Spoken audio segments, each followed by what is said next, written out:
Have you ever wondered what it would be like to survive a winter so brutal that it could literally freeze your breath before it left your mouth? Well, imagine being a Viking in medieval Scandinavia, where winter wasn't just cold. It was a 6-month death sentence that most people today couldn't survive for even a single week. Most people think they understand how harsh Viking winters were. They picture some snow, maybe temperatures dropping below freezing, and Vikings huddled around fires telling stories. But the reality was so much more terrifying than anything Hollywood has ever shown you. These weren't just cold winters. They were apocalyptic, frozen wastelands that transformed the entire landscape into a death trap where a single mistake could mean you'd never see spring again. In this video, I'm going to reveal the 7 most horrifying aspects of Viking winters that historians rarely talk about. We're going to explore how these legendary warriors survived temperatures that would kill modern humans in hours, why their food storage methods were literally a matter of life and death, and the shocking psychological toll that months of darkness took on entire communities. But first, let me give you some context that will completely change how you think about winter survival. My name is here to take you on a journey back to a time when winter meant something completely different than it does today. I've spent years researching medieval climate data, archaeological evidence, and historical accounts to uncover the truth about what Viking winters were really like. What I discovered was so much worse than I ever imagined. And by the end of this video, you'll understand why these people were forced to become some of the most resourceful and ruthless survivors in human history. But before we dive into the nightmare that was a Viking winter, I need to set the stage with something that will blow your mind. The period we're talking about, roughly from 800 to 200 CE, occurred during what climate scientists call the medieval warm period. That's right, these were actually some of the warmest centuries in recent history. So if you think Viking winters were brutal during the warm period, just wait until you hear what happened when the climate started cooling down. Now, most people assume that because Vikings were tough warriors, they must have been naturally adapted to cold weather. But here's the thing that changes everything. Vikings weren't superhuman. They were regular people just like you and me, facing environmental conditions that would challenge even our most advanced modern survival technology. The difference was that they had no choice but to adapt or die, and the methods they developed were often more desperate than heroic. Let me paint you a picture of what a typical Viking settlement looked like as winter approached. Imagine a small cluster of wooden longhouses, maybe housing 50 to 100 people total, sitting on the edge of a fjord or nestled in a valley. These weren't the massive stone fortresses you see in movies. They were essentially large wooden sheds with dirt floors, minimal insulation, and roofs that leaked. Now, imagine that in just a few weeks, this entire area would be buried under several feet of snow, with temperatures dropping to levels that would make your modern winter thermostat weep. The first thing you need to understand about Viking winters is that they lasted far longer than anything we experience today. We're not talking about a few cold months from December to February. Viking winter could stretch from October all the way through April, with the worst conditions lasting for 4 solid months, where the sun might not rise above the horizon for weeks at a time. In the northernmost Viking settlements, they experienced what's called polar night, where the sun doesn't rise at all for months. But the length of winter was just the beginning of their problems. The temperatures were beyond anything most modern people can comprehend. While we complain when it drops below 0°F, Viking winters regularly saw temperatures plummet to -30, -40, or even -50 degrees Fahrenheit. At those temperatures, exposed skin freezes in minutes. Metal becomes brittle to shatter, and even breathing becomes painful as the moisture in your lungs begins to freeze. Now, you might be thinking, surely they just stayed inside their warm houses until spring came, right? Well, here's where it gets really interesting. Viking longhouses weren't warm. They were death traps that required constant maintenance just to prevent carbon monoxide poisoning. The central fire pit that provided heat also filled the house with smoke. Since proper chimneys weren't invented yet, Vikings had to choose between freezing to death or slowly suffocating on toxic fumes. The smoke problem was so severe that Viking houses had holes in the roof to let the smoke escape. But this also let in snow, rain, and freezing air. Imagine trying to sleep in a house where smoke is burning your eyes and lungs. Snow is falling through the roof onto your bed, and the temperature inside is barely above freezing, even with a fire burning constantly. This was their reality for months at a time. But the real nightmare wasn't just the cold or the smoke, it was the complete isolation that winter brought. Once the snow started falling and the fjords began to freeze, Viking communities became completely cut off from the outside world. There were no roads to plow, no supply chains to maintain, and no way to get help if something went wrong. Each settlement was entirely on its own, with whatever food, fuel, and supplies they had managed to stockpile before winter arrived.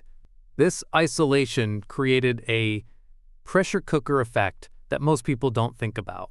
Imagine being trapped in a small, smoky, freezing building with the same 50 people for 6 months straight. There's no privacy, no escape, and no way to leave, even if tensions rise. Arguments that might normally blow over in a day could escalate into deadly feuds when people are trapped together for months.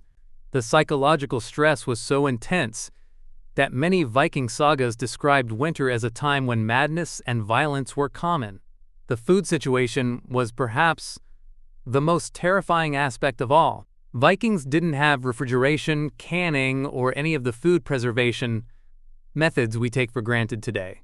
They had to rely on smoking, salting, and drying to preserve enough food to last through the winter, but here's the catch. These preservation methods weren't foolproof. If the weather was too humid, meat would rot before it could be properly dried. If it was too dry, the food would become inedible. If raiders attacked and destroyed their food stores, or if they miscalculated how much food they needed, entire communities could face starvation. The archaeological evidence shows us that many Viking settlements experienced what historians call the hunger gap, a period in late winter or early spring when the previous year's food stores were running dangerously low, but new food sources weren't available yet. During these times, Vikings were forced to eat things that we would consider inedible today: tree bark, leather, and even the bones of animals they had already consumed. But even if they had enough food, the winter diet was monotonous and nutritionally deficient. For months, Vikings survived primarily on salted fish, dried meat, and whatever grains they could store. Fresh vegetables were impossible to preserve, so scurvy and other vitamin deficiency diseases were common. The lack of fresh food meant that their immune systems were weakened just when they needed the most, making them vulnerable to diseases that could spread rapidly through their crowded, poorly ventilated longhouses. The water situation was equally challenging. Rivers and wells would freeze solid, making it impossible to access fresh water for months at a time. Vikings had to melt snow and ice for all their water needs, which required precious fuel that they also needed for heat and cooking. This created a constant trade-off between staying warm and staying hydrated. Some settlements were forced to ration water, drinking barely enough to survive in order to conserve fuel for heating. Now, let's talk about clothing and how inadequate it really was. We often picture Vikings wearing thick fur coats and warm boots, but the reality was far different. Most Vikings were farmers or craftsmen, not wealthy warriors, and they couldn't afford elaborate winter gear. The average Viking wore layers of wool clothing, which provided some insulation when dry but became dangerously cold when wet. And in the humid, smoky environment of a long house, everything was constantly damp. Their footwear was particularly problematic. Viking boots were made of leather, which provided little insulation and became stiff and uncomfortable in extreme cold. Frostbite was common, and many Vikings suffered permanent damage to their feet and hands from repeated exposure to freezing temperatures. The archaeological record shows us skeletons with clear signs of frostbite damage, indicating that this was a widespread problem. The psychological toll of these conditions cannot be overstated. Modern research on seasonal affective disorder shows us how devastating prolonged darkness can be for human mental health. Now imagine experiencing this in a time before electric lights, when the only illumination came from flickering fires and oil lamps. The combination of darkness, cold, hunger, and isolation created a perfect storm for depression and anxiety. Viking sagas and historical accounts describe winter as a time when supernatural beliefs became more intense. People reported seeing ghosts, spirits, and other supernatural phenomena during the darkest months. While we might dismiss these as folklore, they likely reflect the very real psychological stress that Vikings experienced during winter. Hallucinations, paranoia, and other mental health symptoms would have been common in communities suffering from malnutrition, vitamin deficiencies, and extreme stress. The social structure of Viking communities also changed dramatically during winter. The normal activities of farming, trading, and raiding were impossible, so communities had to find new ways to occupy their time and maintain social order. Storytelling became crucial not just for entertainment, but for preserving important cultural knowledge and maintaining group cohesion. The long winter nights were when the great Viking sagas were told and retold, passing down everything from navigation techniques to legal traditions. But these storytelling sessions weren't just pleasant gatherings around a fire. They were often the only thing standing between a community and complete social breakdown. In the cramped, stressful conditions of a winter-long house, entertainment and social rituals became matters of survival.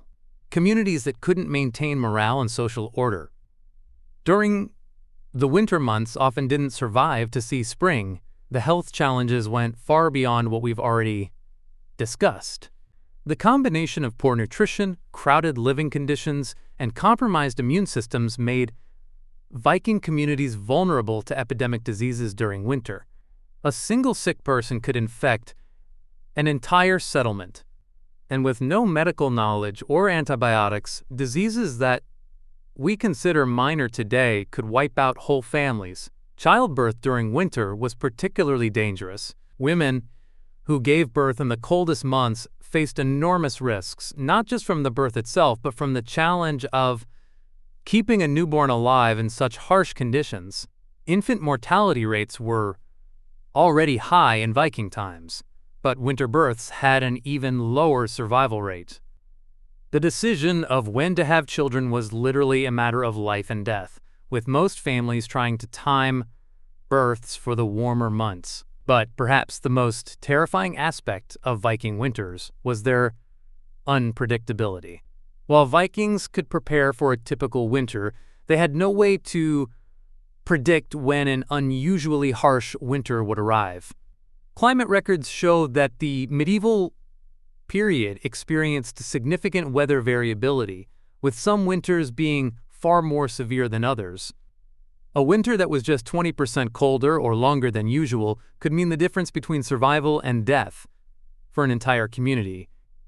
The archaeological evidence shows us settlements that were simply abandoned during particularly harsh winters, their inhabitants either dying or fleeing to other locations. These ghost towns, buried under centuries of soil and vegetation, tell the story of communities that couldn't survive when winter exceeded their ability to cope. The evidence of these failed settlements reveals something that modern survival experts are only beginning to understand. The margin for error in Viking winter survival was essentially zero. One broken storage container, one house fire, one key person falling ill at the wrong time, and an entire community could spiral into a death trap from which there was no escape. This brings us to one of the most overlooked aspects of Viking winter survival: the absolute dependence on community cooperation. In our modern world, we're used to individual solutions to problems. Your heating breaks down, you call a repair service. You run out of food, you go to the store. But for Vikings, survival was entirely communal. Every person in the settlement had to contribute perfectly to the collective survival effort, or everyone died together. This created a social pressure that's almost impossible for us to comprehend today. Imagine knowing that if you made a mistake, got sick, or couldn't pull your weight, You weren't just risking your own life, you were potentially dooming 50 other people, including children and elderly relatives. The psychological weight of this responsibility drove many Vikings to extreme measures that we would consider barbaric today. Historical accounts describe instances where communities made the horrifying decision to abandon their weakest members when resources became critically low. Elderly people who couldn't contribute to winter survival were sometimes left outside to freeze, not out of cruelty, but because keeping them alive meant everyone else would starve. These weren't decisions made by monsters, but by desperate people facing impossible choices that no human being should ever have to make. The concept of individual rights or personal space simply didn't exist during Viking winters. Privacy was a luxury that could get you killed. Every resource, every decision, every action had to be coordinated with the survival of the group in mind. People slept in communal beds not for warmth and companionship, but because individual sleeping arrangements would have wasted precious heat and space. Personal belongings were shared freely because hoarding supplies could doom the entire community. But here's where it gets even more disturbing. The social hierarchy that existed during the warmer months often completely broke down during winter.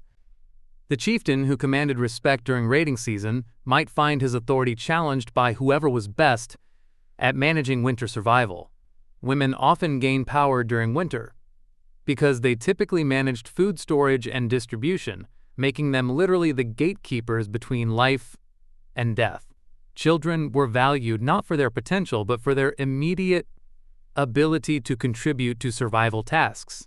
This social upheaval created internal conflicts that were just as dangerous as the external threats of cold and starvation. Viking sagas are full of stories about winter feuds that erupted when normal social structures collapsed under survival pressure. These weren't just arguments. They were life-or-death struggles for resources and control that could tear apart communities that had lived together peacefully for generations. The sleep patterns of Vikings during winter were completely different from anything we experience today. With only a few hours of dim daylight, Vikings couldn't maintain normal circadian rhythms. They developed what historians call segmented sleep, sleeping in multiple shorter periods throughout the day and night, whenever fuel could be spared for heat and whenever their bodies could no longer function from exhaustion. This disrupted sleep schedule had devastating effects on their physical and mental health. Modern sleep research shows us that irregular sleep patterns can cause everything from weakened immune systems to severe depression. For Vikings, who were already dealing with malnutrition and extreme stress, these sleep disruptions compounded their health problems exponentially. Many historical accounts describe Vikings becoming increasingly irrational and violent as winter progressed, likely due in part to chronic sleep deprivation. The work required just to stay alive during winter was backbreaking and never-ending. Vikings had to constantly maintain their fires, which meant someone had to be awake and tending the flames every few hours throughout the night. They had to regularly clear snow from their roofs to prevent collapse, venture outside in deadly conditions to gather whatever fuel they could find, and constantly repair their shelters as the extreme weather damaged them. But perhaps the most exhausting task was the constant battle against moisture and mold. The combination of cooking, breathing, and melting snow for water created massive humidity inside the long houses. This moisture would freeze on the walls and ceiling, creating ice that would melt during the day and refreeze at night. The constant cycle of freezing and thawing created structural damage that had to be repaired constantly, and the humidity created perfect conditions for mold and fungal growth that could contaminate their food supplies. The tools and weapons that Vikings depended on became nearly useless in extreme cold. Metal tools would become brittle and break at the worst possible moments. Wooden handles would crack and split, leather would freeze solid and become impossible to work with. Vikings had to constantly maintain and repair their essential tools, but the materials they needed for repairs were often unavailable during winter. A broken axe or knife could mean the difference between life and death, but fixing it might require resources they couldn't spare. The animals that Vikings depended on for food, labor, and materials suffered just as much as the humans. Livestock had to be brought inside during the worst weather, which meant sharing the already cramped living space with cattle, pigs, and chickens. These animals produced waste that had to be managed, consumed precious food resources, and added to the humidity and air quality problems inside the long houses. But losing livestock was often worse than the inconvenience of housing them. A cow or pig represented not just food, but also milk, leather, bone, tools, and other essential materials that couldn't be replaced until spring. Vikings would go to extraordinary lengths to keep their animals alive, sometimes even sharing their own food with livestock when feed ran low. The death of a key animal could trigger a cascade of problems that would doom the entire community.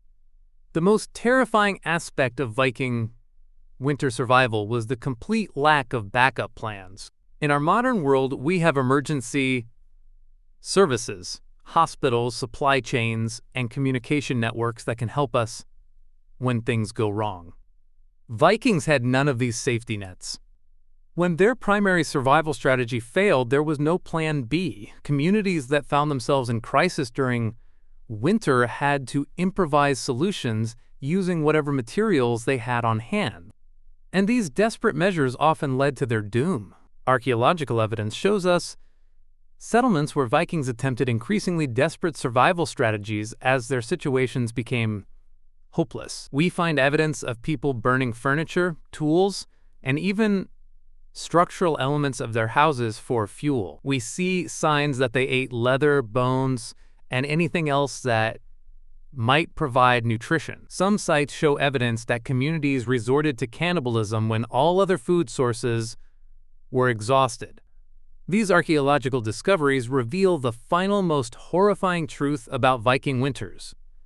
They weren't just cold and difficult. They were elimination events that regularly wiped out entire communities.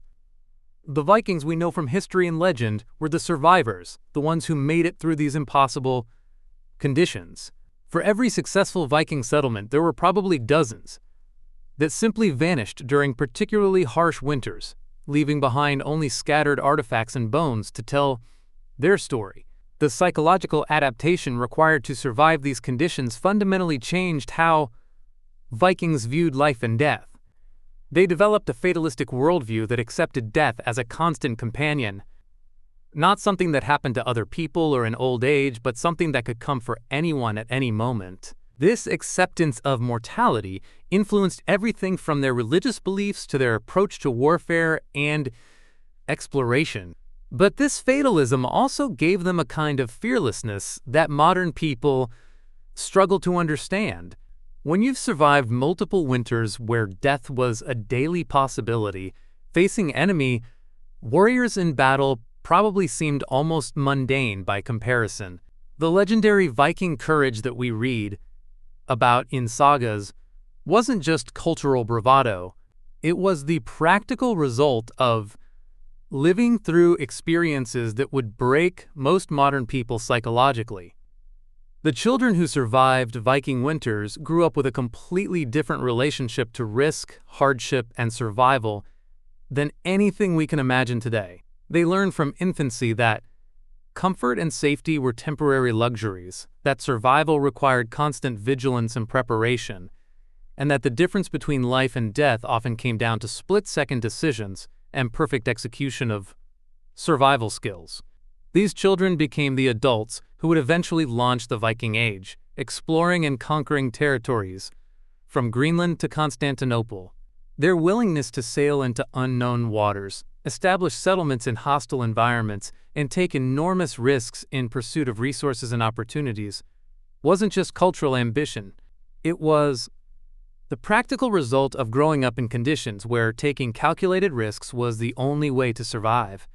The ripple effects of Viking winter survival extended far beyond individual communities. The constant threat of winter starvation drove Vikings to develop increasingly sophisticated raiding and trading networks. They couldn't afford to be self-sufficient because self-sufficiency in such a harsh environment was impossible. They needed to acquire resources from other regions, which meant they had to become some of the most skilled navigators, traders, and warriors in the medieval world. This creates a fascinating paradox. The very conditions that made Viking settlements barely habitable also forced Vikings to become some of the most adventurous and capable people in human history. Their winter survival skills translated directly into the abilities that allowed them to establish settlements in Iceland, Greenland, and even briefly in North America. The same resourcefulness that kept them alive through brutal winters also enabled them to adapt to completely new environments thousands of miles from home. The navigation skills that Vikings developed partly out of winter necessity became legendary. But what most people don't realize is that these skills were literally forged in the crucible of life or death decision-making. When your community's survival depends on knowing exactly when the last trading voyage of the season needs to depart before the fjords freeze over, you don't get second chances. Viking navigators had to read weather patterns, ocean currents, and seasonal changes with an accuracy that would impress modern meteorologists. Because a mistake in timing could mean being trapped away from home when winter arrived, or worse, being caught at sea when the storms hit. The seasonal trading expeditions that Vikings are famous for weren't just economic opportunities, they were desperate survival missions. Communities would send out their best warriors and traders on voyages that lasted months, knowing that these men might not return, but also knowing that without the resources they brought back, everyone would die during the winter. These weren't casual trading trips where you could come back empty-handed and try again next year. The pressure to succeed was absolute, which explains why Vikings were willing to travel such enormous distances and take such incredible risks to acquire the goods they needed. But here's something that will completely change how you think about Viking exploration. Many of their most famous voyages to Iceland, Greenland, and North America weren't driven by wanderlust or adventure. They were essentially desperate attempts to escape the impossible survival conditions of Scandinavian winters. When your homeland regularly produces winters that kill significant portions of the population, suddenly sailing into unknown waters to establish new settlements doesn't seem nearly as crazy. It was a calculated risk where the potential rewards outweighed the certainty of eventual death if they stayed put. The settlement of Iceland around 870 CE is a perfect example of this winter-driven expansion. The people who made this journey weren't seeking adventure. They were fleeing a homeland where population growth had made winter survival increasingly difficult.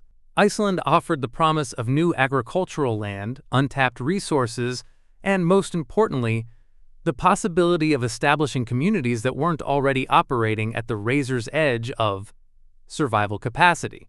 But what they found in Iceland was winters that were even more brutal than what they had left behind in Norway. The early Icelandic settlers faced winter conditions that make even the Scandinavian winters we've been discussing look manageable. Iceland's volcanic activity created unpredictable weather patterns with sudden temperature drops that could kill unprepared travelers in hours. The island's position in the North Atlantic meant that storms could arrive with little warning, bringing winds that could literally freeze exposed flesh in minutes. The settlers had to develop entirely new survival strategies, and many of the early settlements simply vanished, their inhabitants presumably dying during particularly harsh winters. What makes the Icelandic expansion even more remarkable is that these settlers were essentially conducting a massive survival experiment with no backup plan. They couldn't just return to Norway if things went wrong because they had burned their bridges, selling everything they owned to fund the journey. They had to make Iceland work or die trying, and the archaeological evidence shows us that many of them did exactly that. Failed settlements dot the Icelandic landscape, silent testimony to communities that couldn't adapt quickly enough to survive their first few winters. The successful Icelandic settlements developed winter survival strategies that were even more extreme than anything we've discussed so far. They learned to use Iceland's geothermal features for heating, essentially building their communities around natural hot springs that could provide warmth even in the depths of winter. But this created a new set of problems because these geothermal areas were limited and often located in places that were otherwise unsuitable for settlement. Vikings had to choose between access to natural heating and access to good farmland, fresh water, or defensive positions. The Icelandic Vikings also developed new methods of food preservation that took advantage of Iceland's unique climate. They learned to use the constant wind and cold to create natural refrigeration systems that could preserve food for longer periods than traditional smoking or salting methods. But these techniques required perfect timing and precise environmental conditions. A change in wind patterns or an unexpected warm spell could destroy months of carefully preserved food, leaving entire communities facing starvation. The psychological pressure of living in these experimental settlements was enormous. Every decision about resource allocation, every choice about where to build or what to plant, every judgment about when to slaughter livestock or when to preserve food could determine whether the community survived its next winter. The margin for error was even smaller than it had been in Scandinavia because they didn't have generations of accumulated knowledge about local conditions to guide them. This constant pressure created a culture of innovation that was unlike anything else in the medieval world. Icelandic Vikings couldn't rely on traditional methods because they were operating in an environment where traditional methods often didn't work. They had to constantly experiment, adapt, and improvise, developing new techniques for everything from house construction to food storage to animal husbandry. The successful innovations spread rapidly through the small Icelandic population, while the failures were quickly abandoned, often along with the communities that had tried them. The social structures that emerged in these experimental settlements were also unique. The traditional Viking hierarchy based on military prowess and wealth became less important than practical survival skills. A person who could predict weather patterns, manage food stores efficiently, or develop new building techniques might gain more respect and influence than a traditional warrior. This created a more fluid social structure where innovation and practical intelligence were highly valued. But this constant innovation came at a terrible cost. The communities that succeeded in Iceland were the ones that could adapt quickly enough to survive their mistakes. The ones that couldn't adapt fast enough simply disappeared, taking their knowledge and innovations with them. This created a brutal evolutionary pressure where only the most adaptable and resourceful communities survived. But it also meant that much of the knowledge gained through experimentation was lost when communities failed. The religious and cultural implications of these extreme survival conditions were profound. Vikings had always believed in a cosmos where conflict and struggle were fundamental aspects of existence. But the experience of settling new territories in even harsher conditions reinforced these beliefs in ways that shaped their entire worldview. The concept of Ragnarok, the end of the world through a terrible winter, wasn't just mythology to people who had seen entire communities disappear during harsh winters. It was a very real possibility that they lived with every day. The sagas and stories that emerged from these settlement experiences reflect this heightened awareness of mortality and the fragility of human civilization. The heroes of Icelandic literature aren't just brave warriors. They're people who can make the impossible decisions required to keep communities alive through existential crisis. These stories served as both entertainment and practical instruction, preserving knowledge about survival techniques while also providing psychological preparation for the kinds of extreme situations that settlers might face. The expansion into Greenland around 985 CE represents perhaps the most extreme example of Viking winter survival challenges. Eric the Red, who led the Greenland settlement, wasn't just seeking new territory. He was essentially leading a group of people into what amounted to a frozen wilderness, where the margin for survival error was even smaller than it had been in Iceland. The name Greenland itself was possibly an early example of what we might call false advertising, designed to attract settlers to a place that was even more challenging than what they were leaving behind. The Greenland settlements pushed Viking winter survival techniques to their absolute limits. The growing season was so short that traditional agriculture was barely possible. The communities had to rely almost entirely on hunting, fishing, and trading with the Inuit populations who had already developed specialized techniques for surviving in Arctic conditions. But this created a dependency that made the settlements extremely vulnerable to any disruption in their food sources or trading relationships. The archaeological evidence from Greenland shows us settlements that were constantly on the edge of survival failure. We find evidence of people eating increasingly marginal foods as conditions deteriorated, including seals, whales, and other marine animals that required specialized hunting techniques. The settlements had to develop new tools, new hunting methods, and new food preservation techniques just to survive their first few winters. But they also had to do all of this while maintaining the livestock and agricultural practices that were essential to their cultural identity as Vikings. The social pressure in these extreme settlements was unlike anything we've discussed so far. In Greenland, there wasn't just the pressure of community survival. There was also the pressure of maintaining contact with the outside world.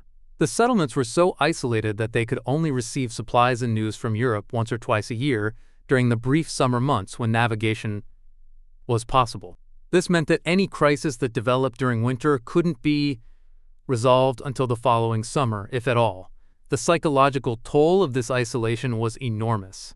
People in the Greenland settlements lived with the constant awareness that help was literally months away and that any mistake or misfortune could doom them before rescue was even possible. This created a kind of paranoia and hypervigilance that's evident in the archaeological record, where we see evidence of increasingly elaborate food storage systems, defensive preparations, and backup plans that suggest people were constantly preparing for the worst-case scenario. The climate data from the Greenland ice cores tells us that these settlements were established during a relatively warm period, but they had to survive through a gradual cooling trend that made conditions increasingly difficult over time. What had been challenging but manageable winters in the early years of settlement became increasingly impossible as the climate cooled. The settlements had to constantly adapt their survival strategies to deal with longer winters, shorter growing seasons, and more unpredictable weather patterns. The final collapse of the Greenland settlements around 1450 CE represents one of the most dramatic examples of winter survival failure in human history. These weren't primitive people who lacked survival skills. They were the descendants of some of the most successful Arctic survivors in the world. They had developed sophisticated techniques for living in extreme conditions. They had centuries of accumulated knowledge about local conditions, and they had proven their ability to adapt to changing circumstances. But even with all of these advantages, they ultimately couldn't survive the combination of climate change, resource depletion, and social isolation that characterized the later medieval period. The lessons from the Greenland collapse are sobering for anyone interested in extreme survival. These communities failed not because they lacked individual survival skills, but because they couldn't maintain the complex social and economic systems that extreme survival requires. When the trading networks that brought them essential supplies from Europe became unreliable, when the climate cooled beyond their ability to adapt, when their population dropped below the critical mass needed to maintain specialized knowledge and skills, the entire system collapsed with shocking speed. The archaeological evidence suggests that the final years of the Greenland settlements were characterized by increasingly desperate survival measures. We find evidence of people eating their livestock, breeding stock, burning furniture and buildings for fuel, and abandoning the agricultural practices that had sustained them for centuries. The last inhabitants appear to have been trying to survive by hunting and gathering alone, essentially reverting to survival strategies that might have worked for small nomadic groups but couldn't sustain permanent settlements. But here's the most chilling aspect of the Greenland collapse. It happened gradually over several generations, which means that people living through it probably didn't realize how dire their situation had become until it was too late to reverse course. Each winter was just a little bit harder than the last, each summer just a little bit shorter each year, just a little bit more difficult to get through. The communities adapted to each incremental change, but they couldn't adapt fast enough to survive the cumulative effect of all these changes together. This gradual collapse pattern appears to have been common in many Viking settlements that failed during winter crisis. Archaeological evidence from failed settlements across Scandinavia, Iceland, and Greenland shows similar patterns of incremental adaptation, followed by sudden collapse. Communities would successfully adapt to increasingly difficult conditions for years or even decades, but then reach a tipping point where their survival systems could no longer cope with the accumulated stress. The implications of this pattern are terrifying when you really think about it. It means that even successful Viking communities were constantly walking a tightrope between survival and extinction, and that the difference between a thriving settlement and a dead one could be as small as a single harsh winter or one key resource becoming unavailable. The Vikings, who survived to become the legendary figures we know from history, were the ones who managed to stay on the right side of this survival equation. But they were always just one mistake away from joining the anonymous communities that didn't make it. This brings us to perhaps the most important insight about Viking winter survival. It wasn't just about individual toughness or cultural resilience. It was about maintaining incredibly complex systems of resource management, social cooperation, and risk assessment that required perfect execution year after year. The Vikings who succeeded weren't necessarily stronger or braver than those who failed. They were the ones who managed to maintain these complex survival systems long enough to establish sustainable communities. The knowledge systems that successful Viking communities developed were incredibly sophisticated, encompassing everything from detailed weather prediction to complex resource allocation algorithms that would impress modern operations researchers. But this knowledge was entirely oral, passed down through generations of storytellers and preserved in the collective memory of communities. When communities failed, their knowledge died with them, which meant that each new settlement had to rediscover survival techniques that might have been perfected elsewhere but were lost when previous communities collapsed. This creates a fascinating paradox in Viking history. The very conditions that made their survival so impressive also made it extremely difficult to learn from their experiences. The communities that developed the most effective survival techniques were often the ones that were most isolated and therefore least able to share their knowledge with other settlements.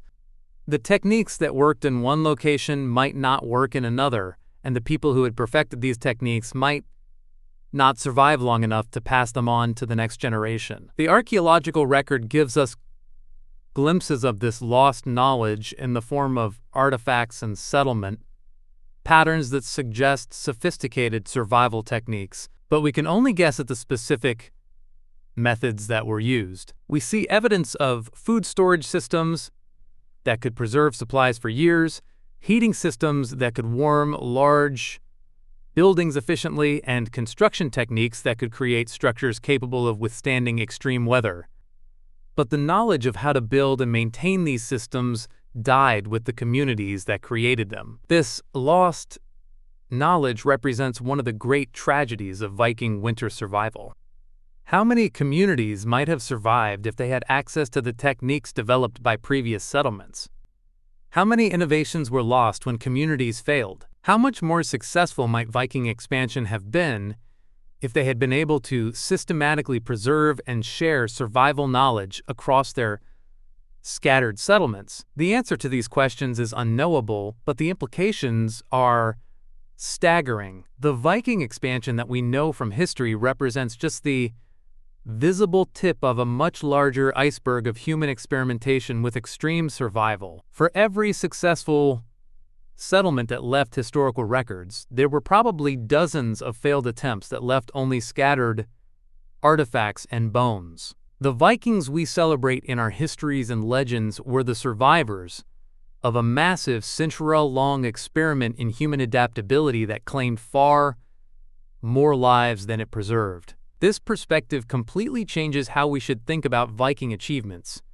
Their success in exploration, trade, and warfare wasn't just the result of cultural values, or superior technology. It was the product of a brutal selection process that eliminated anyone who couldn't master the most demanding survival skills imaginable. People were forced to choose between maintaining their cultural identity and staying alive, and these choices often had no good answers. The archaeological evidence shows us settlements where people appear to have died rather than violate cultural taboos about food, social hierarchy, or family obligations. These weren't deaths from ignorance or lack of survival skills. They were deaths from the impossible psychological pressure of trying to maintain human dignity in inhuman conditions. The gender dynamics of Viking winter survival were particularly complex and often completely different from what we see in their summer activities. During the raiding and trading season, Viking society was heavily male-dominated, with men taking the lead in most economic and political activities. But during winter, when survival depended on managing food stores, maintaining households, and caring for children and elderly family members, women often became the most powerful people in the community. This seasonal shift in power created unique social tensions that don't exist in most other historical societies. Men who were accustomed to being leaders and decision-makers during the active season had to defer to women who had the knowledge and skills needed for winter survival. Women who might have had relatively little say in community decisions during the summer could find themselves making life or death choices for entire settlements during the winter months. These role reversals were necessary for survival, but they also created psychological stress for people who had to constantly readjust their social expectations based on the season. The children in these communities experienced childhood in ways that would be completely alien to modern people. Viking children didn't have the luxury of a protected, innocent childhood where they could gradually learn about the world's dangers. They had to become contributing members of the survival effort from the moment they were old enough to perform simple tasks. A 5-year-old child might be responsible for maintaining the fire overnight, knowing that if they fell asleep and let the fire die, everyone in the house could freeze to death before morning. This early exposure to life or death responsibility created adults who are capable of making impossible decisions under extreme pressure. But it also created psychological trauma that we can only imagine. Children who grew up in these conditions never had the chance to develop the kind of optimistic, trusting worldview that we consider normal for healthy psychological development. They learned from infancy that the world was a dangerous place where mistakes had fatal consequences, and this knowledge shaped their entire approach to life. The educational system in Viking communities during winter was unlike anything we see in other historical societies.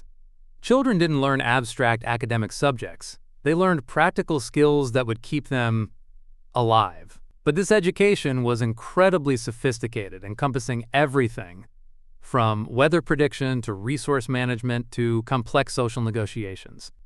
A Viking child who survived to adulthood had received an education and survival skills that would rival anything taught in modern military or wilderness survival programs. But this education came at a terrible cost.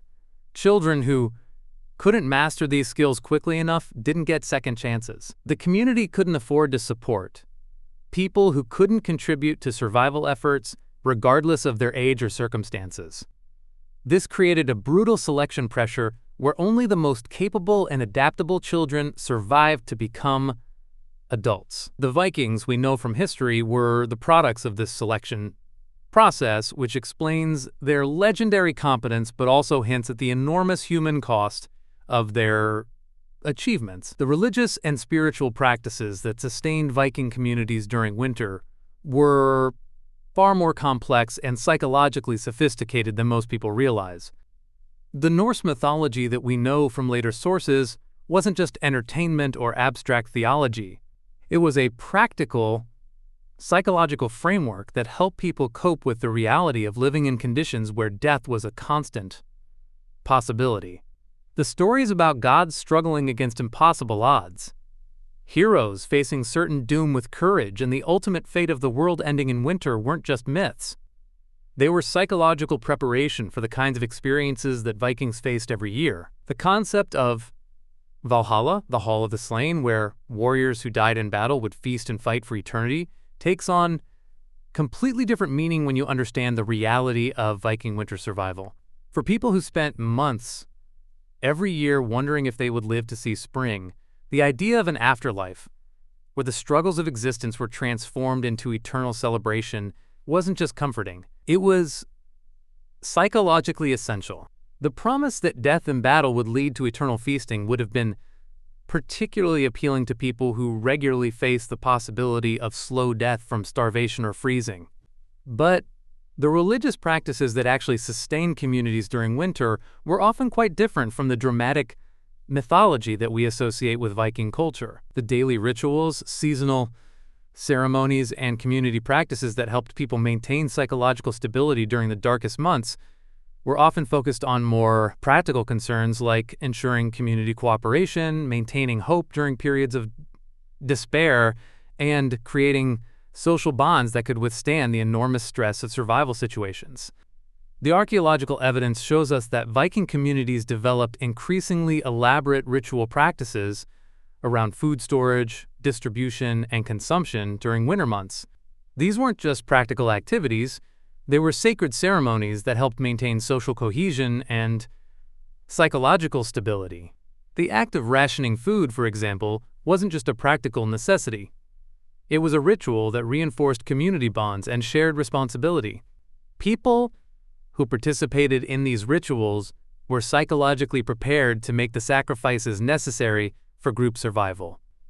The storytelling traditions that we associate with Viking culture were also practical psychological tools for winter survival.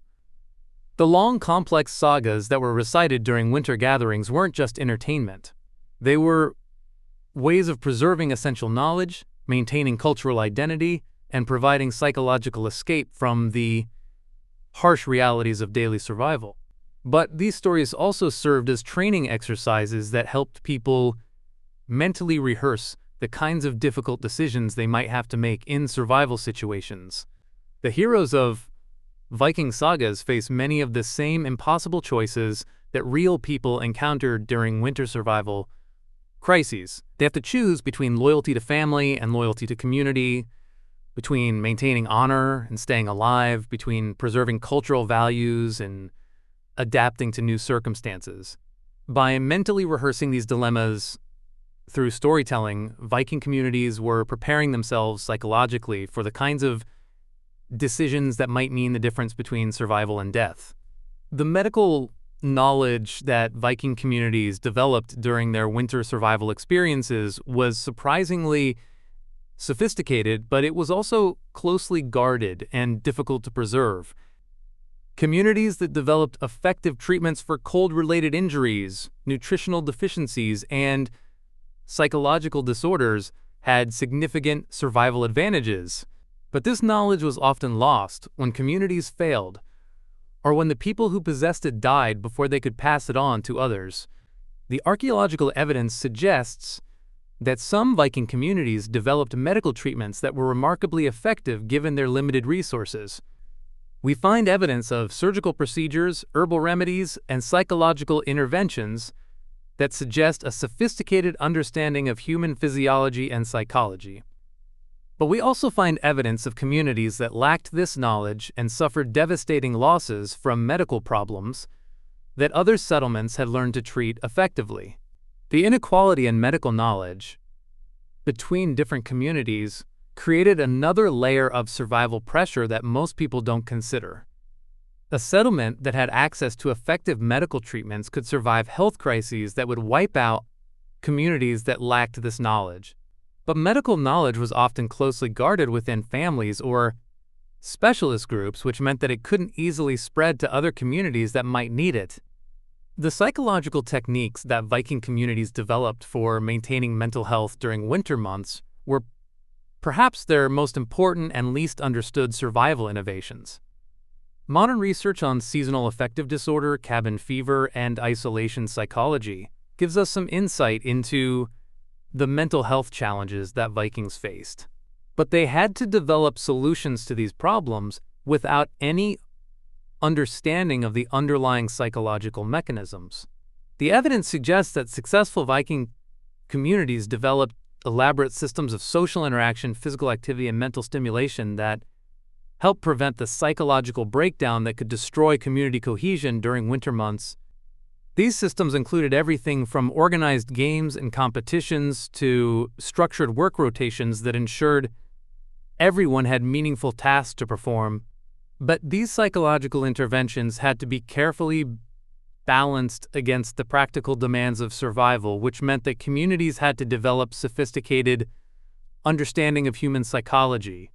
Even though they lacked the scientific framework that we use to understand these issues today, the impact of winter survival on Viking family structures was profound and often tragic. The nuclear family units that we consider normal were often impossible to maintain during winter survival situations. Children might be separated from their parents and placed with families that were better equipped to care for them. Elderly family members might be abandoned or killed when resources became too scarce to support them. Marriage relationships might be dissolved or restructured based on survival needs rather than emotional bonds. These family disruptions created psychological trauma that affected entire communities for generations. Children who were separated from their parents during winter crisis often struggled with attachment disorders and trust issues that made it difficult for them to form stable relationships as adults.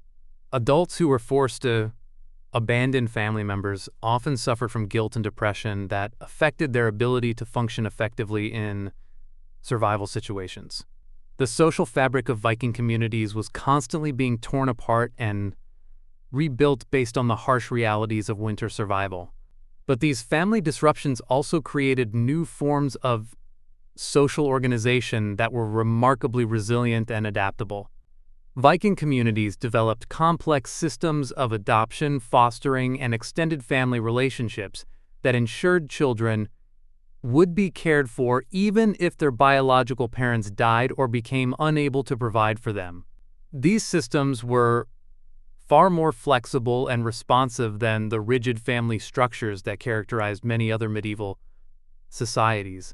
The economic systems that Viking communities developed during winter months were unlike anything else in the medieval world. The normal concepts of property ownership, trade, and economic exchange that governed summer activities often became completely irrelevant during winter survival situations. Food, fuel, and shelter were distributed based on survival needs rather than economic relationships. People who were wealthy during the summer might find themselves dependent on others during winter, while people who had valuable winter survival skills might gain temporary economic power regardless of their normal social status. This seasonal economic disruption created unique forms of social mobility that didn't exist in most other historical societies. A person who developed valuable winter survival innovations could potentially improve their social and economic position dramatically, but they could also lose everything if their innovations failed or if they made critical mistakes during survival situations. The economic inequality that characterized Viking society during the active season was often completely reversed during winter months when survival skills became more valuable than traditional forms of wealth. The archaeological evidence shows us that some Viking communities developed sophisticated systems of resource banking and insurance that helped them manage the economic disruptions caused by winter survival needs. These systems involved complex networks of mutual obligation and resource sharing that spread survival risks across multiple families and communities. But these systems also created new forms of social tension and conflict when people failed to meet their obligations or when resources became too scarce to maintain the reciprocal relationships that the systems depended on. The technological innovations that Viking communities developed during winter survival situations were often far more sophisticated than anything they used during their summer activities. The harsh conditions and limited resources of winter forced them to develop incredibly efficient and effective tools, building techniques, and resource management systems. But these innovations were often specific to particular locations and circumstances, which meant that they couldn't easily be transferred to other communities or situations. The heating systems that Vikings developed for their long houses were remarkably sophisticated, given their limited resources and materials. They learned to create complex air circulation systems that could distribute heat efficiently throughout large buildings while minimizing fuel consumption and smoke production. They developed techniques for storing and managing heat that could keep buildings warm for hours after fires had died down. But these systems required constant maintenance and expert knowledge that was often lost when communities failed or when key individuals died. The food preservation and storage techniques that Vikings developed during winter survival situations were equally sophisticated and equally vulnerable to knowledge loss. They learned to create complex preservation systems that could keep food safe and nutritious for months or even years. They developed techniques for managing humidity, temperature, and air circulation that could prevent spoilage and contamination. But these techniques required precise timing, careful monitoring, and expert knowledge that was difficult to preserve and transfer. The construction techniques that Vikings used for winter shelters were far more advanced than the simple wooden buildings that most people associate with Viking architecture.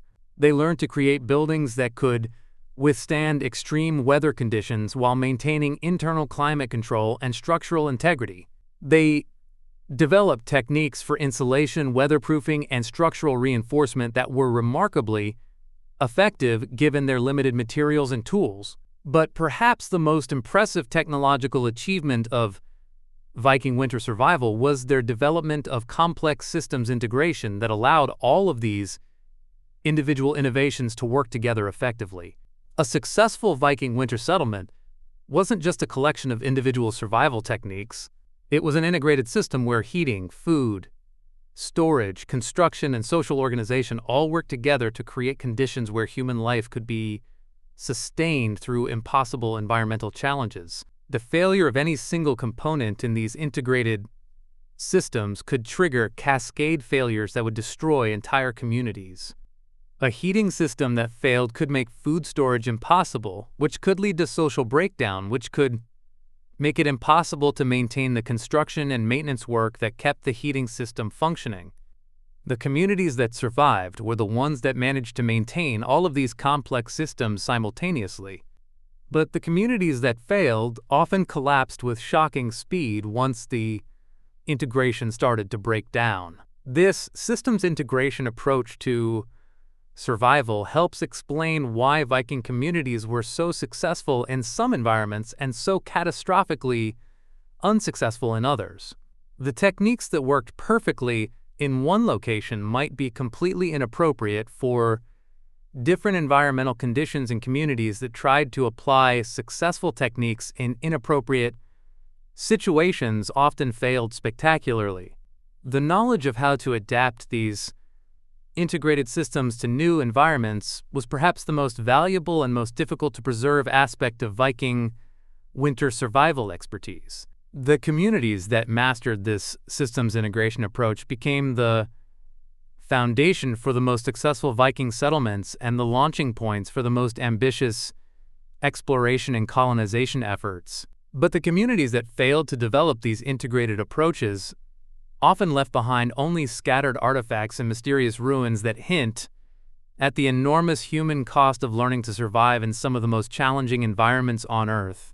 The legacy of Viking winter survival extends far beyond the historical period when these communities existed. The techniques, social structures, and psychological frameworks that they developed influenced the development of cold weather survival strategies that are still used today.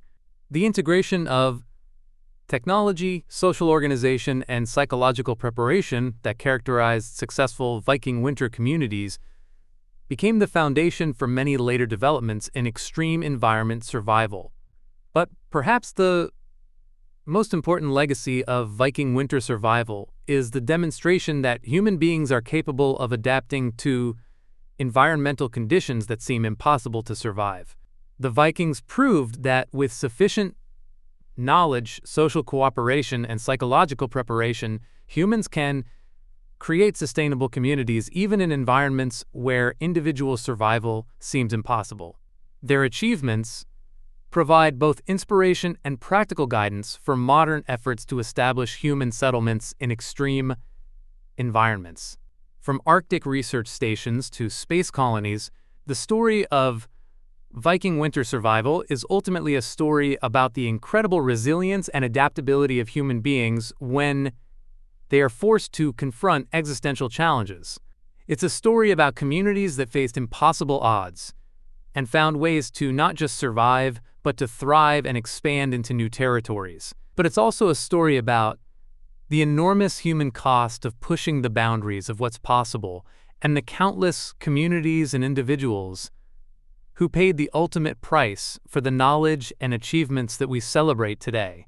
The winter survival techniques that Vikings developed weren't just impressive for their time. They were so advanced that some of them wouldn't be rediscovered by European civilization for centuries after the Viking Age ended. When the climate began cooling during the late medieval period, many of the communities that had replaced Viking settlements found themselves completely unprepared for conditions that Vikings had routinely survived.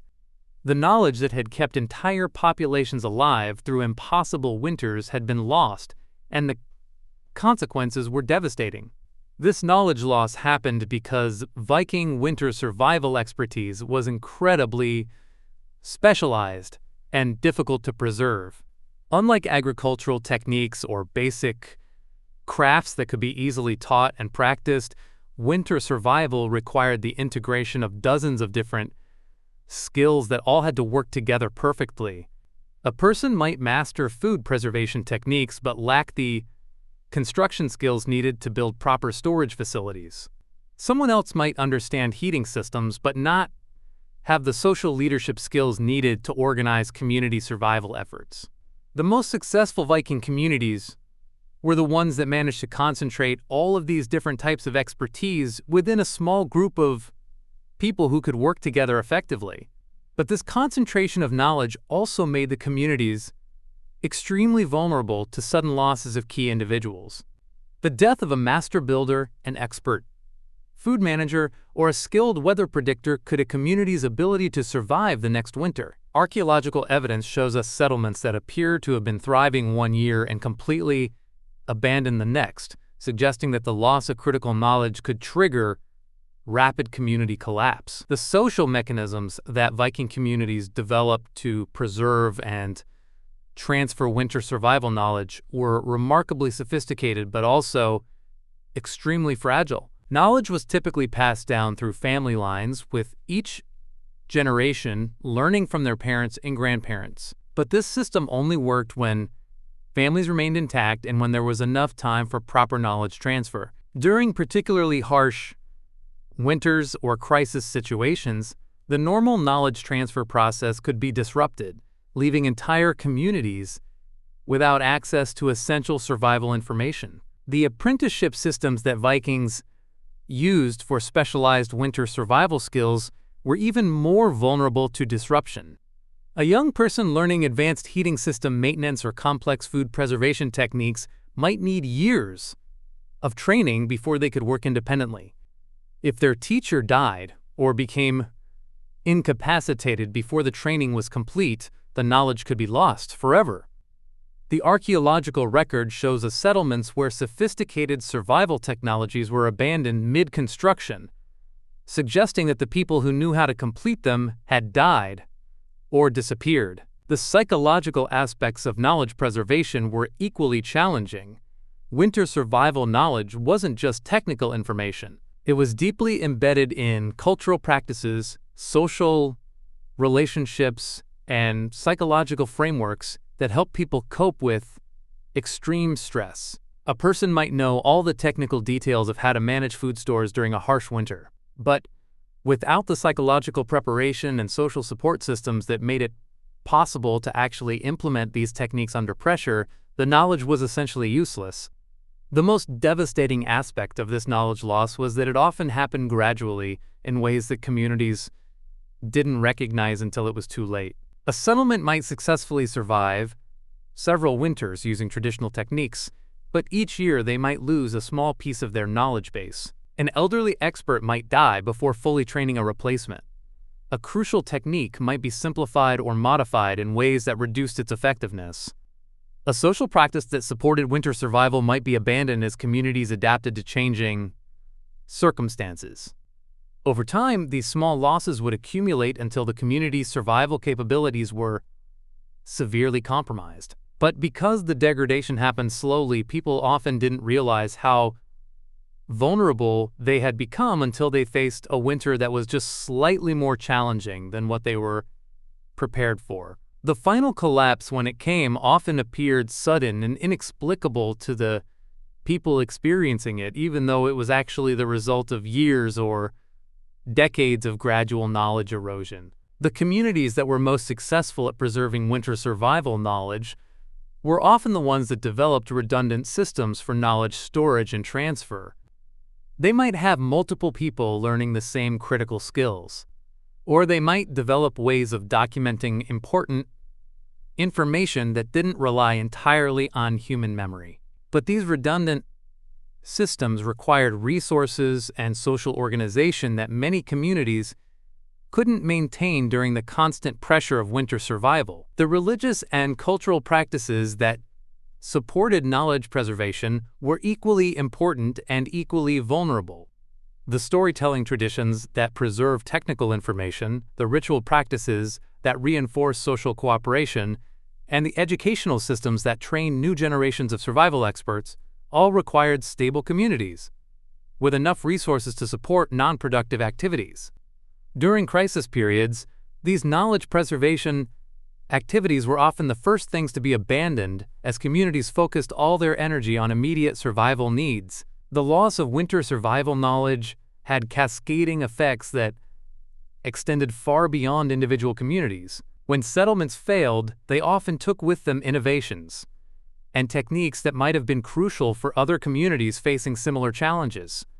Archaeological evidence shows us settlements that appear to have been thriving one year and completely abandoned the next, suggesting that the loss of critical knowledge could trigger rapid community collapse. The social mechanisms that Viking communities developed to preserve and transfer winter survival knowledge were remarkably sophisticated, but also extremely fragile. Knowledge was typically passed down through family lines, with each generation learning from their parents and grandparents. But this system only worked when families remained intact and when there was enough time for proper knowledge transfer. During particularly harsh winters or crisis situations, the normal knowledge transfer process could be disrupted, leaving entire communities without access to essential survival information. The apprenticeship systems that Vikings used for specialized winter survival skills were even more vulnerable to disruption. A young person learning advanced heating system maintenance or complex food preservation techniques might need years of training before they could work independently.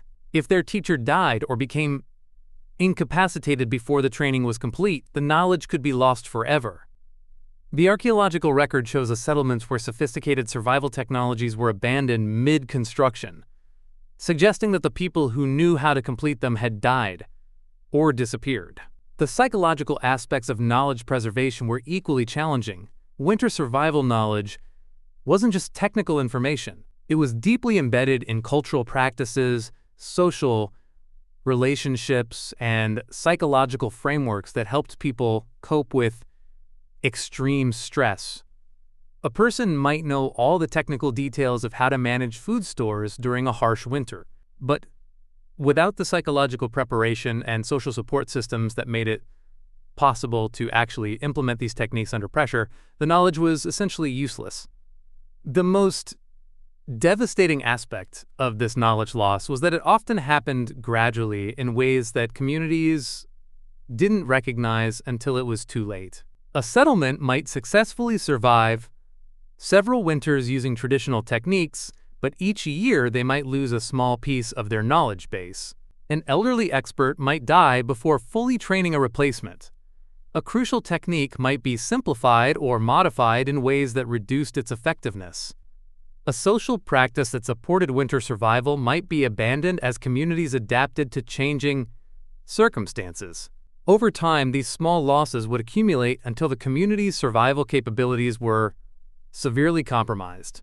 But because the degradation happened slowly, people often didn't realize how vulnerable they had become until they faced a winter that was just slightly more challenging than what they were prepared for. The final collapse, when it came, often appeared sudden and inexplicable to the people experiencing it, even though it was actually the result of years or decades of gradual knowledge erosion. The communities that were most successful at preserving winter survival knowledge were often the ones that developed redundant systems for knowledge storage and transfer.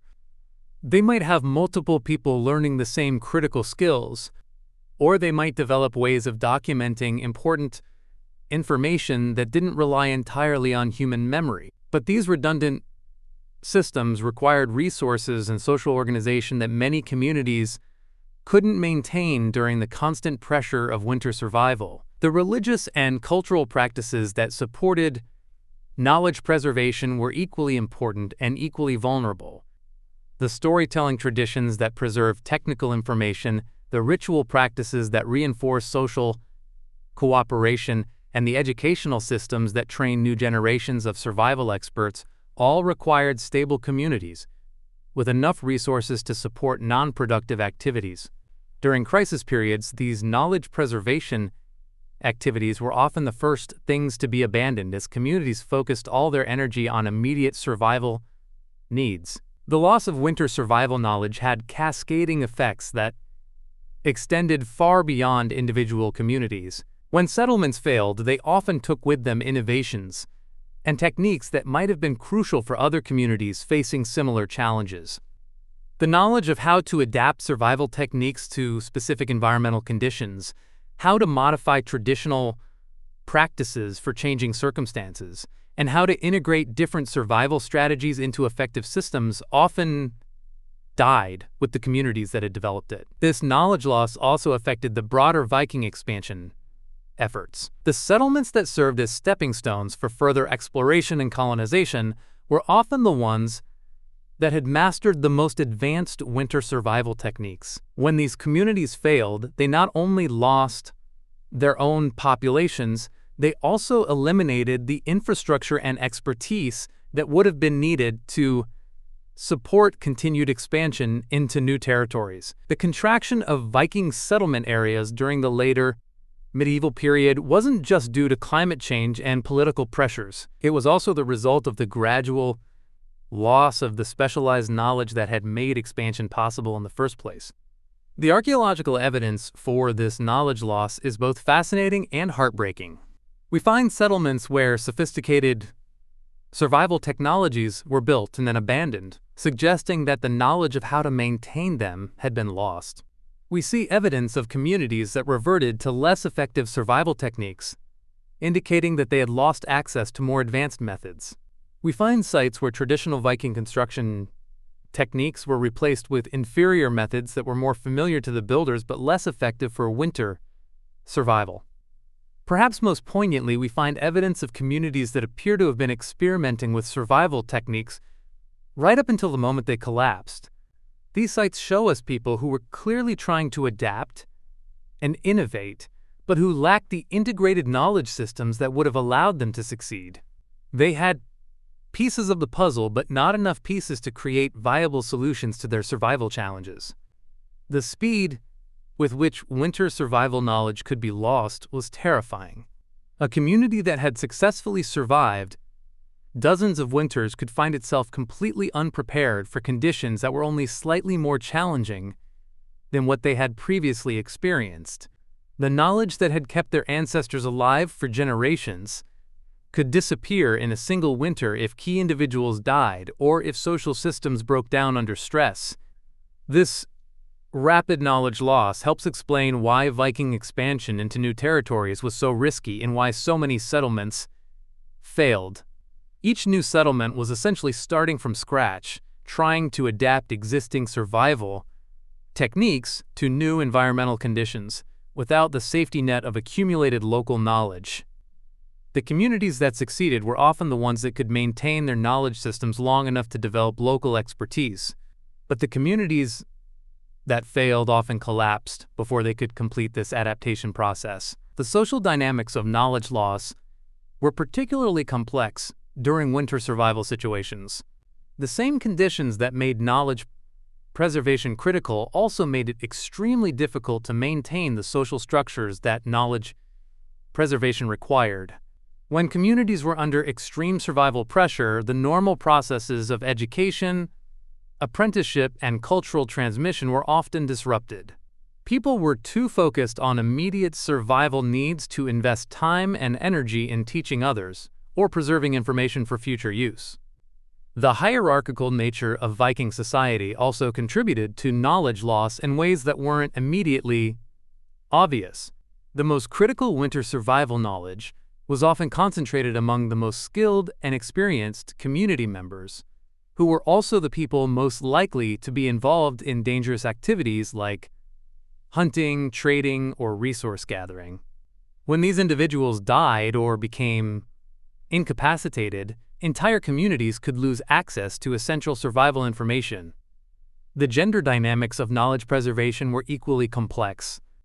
Women often possessed crucial knowledge about food preservation, household management, and childcare that was essential for winter survival.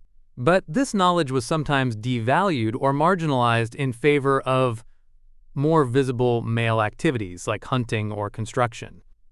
When communities failed to properly integrate and preserve women's knowledge, they often lost critical survival capabilities without realizing it. The children in these communities faced particular challenges when it came to knowledge acquisition. The harsh conditions of winter survival meant that children often had to contribute to survival efforts from a very young age. But they also needed time and resources for education that communities couldn't always provide. The balance between immediate survival needs and long-term knowledge preservation was constantly shifting, and communities that got this balance wrong often paid a terrible price. The psychological toll of knowledge loss was enormous for the individuals who experienced it.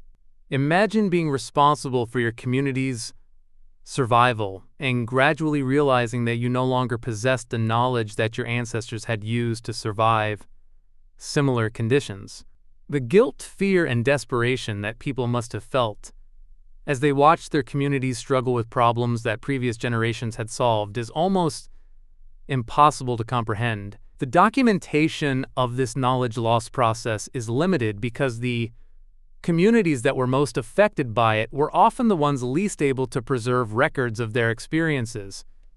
The settlements that succeeded in maintaining their knowledge systems were more likely to produce the saragas, artifacts, and historical records that were used to understand Viking winter survival. The communities that failed often left behind only scattered archaeological evidence that hints at their struggles, but doesn't provide detailed information about what went wrong. The regional variations in knowledge loss patterns were significant and revealing. Communities in different geographic areas faced different survival challenges and developed different solutions, which meant that the loss of knowledge had different effects depending on local conditions.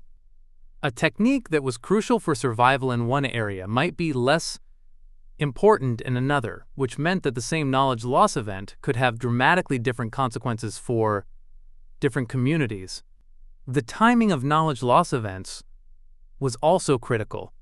A community that lost key survival knowledge during a mild winter might have time to recover and develop alternative solutions before facing more challenging conditions. But a community that lost critical knowledge just before a harsh winter often had no opportunity to adapt and recover. The archaeological evidence suggests that many Viking settlements were eliminated by this kind of unfortunate timing, where knowledge loss coincided with environmental challenges that the communities were no longer equipped to handle. The interconnected nature of Viking survival knowledge meant that the loss of any single element could trigger cascading failures that affected multiple aspects of community survival.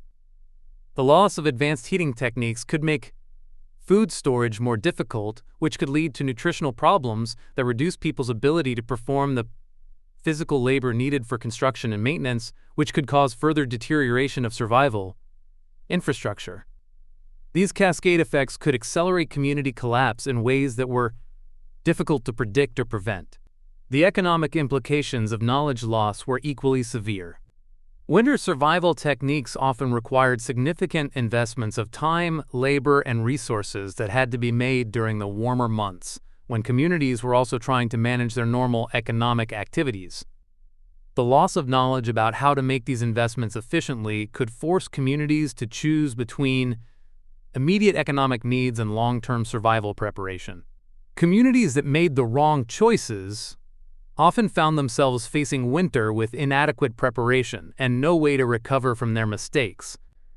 The technological regression that accompanied knowledge loss was particularly visible in the archaeological record. We can see evidence of communities that abandoned sophisticated survival technologies in favor of simpler techniques that were easier to maintain but less effective for winter survival. This technological regression often preceded community collapse by several years, suggesting that people were aware of their deteriorating capabilities but were unable to reverse the process. The social fragmentation that accompanied knowledge loss was equally destructive. As communities lost the ability to maintain their traditional survival systems, they often experienced increasing social conflict and decreased cooperation. The social bonds that had held communities together during previous survival crises began to break down as people lost confidence in their collective ability to survive. This social fragmentation made it even more difficult to preserve and transfer the knowledge that remained, creating a vicious cycle that often ended in complete community collapse. The psychological effects of watching a community's survival capabilities deteriorate were devastating for the individuals who experienced them. People who had grown up with confidence in their community's ability to survive anything nature could throw at them suddenly found themselves facing the possibility that their traditional ways of life were no longer viable. The anxiety, depression, and despair that accompanied this realization often made it even more difficult for communities to organize effective responses to their survival challenges. The loss of winter survival knowledge also had profound effects on Viking culture and identity. The ability to survive impossible winters had been central to Viking self-conception and cultural pride. Communities that lost this capability often experienced a crisis of cultural identity that was just as devastating as the practical survival challenges they faced. The stories, rituals, and social practices that had supported winter survival were often abandoned along with the technical knowledge, leaving communities without the cultural framework they needed to maintain social cohesion during crisis periods. The speed with which cultural knowledge could disappear was remarkable and terrifying. Practices that had been central to community life for generations could be forgotten in a single winter if the people who maintained them died or if social structures broke down under stress. The oral traditions that preserved technical information, the ritual practices that reinforced social cooperation, and the educational systems that trained new generations could all disappear with shocking rapidity when communities were under extreme pressure.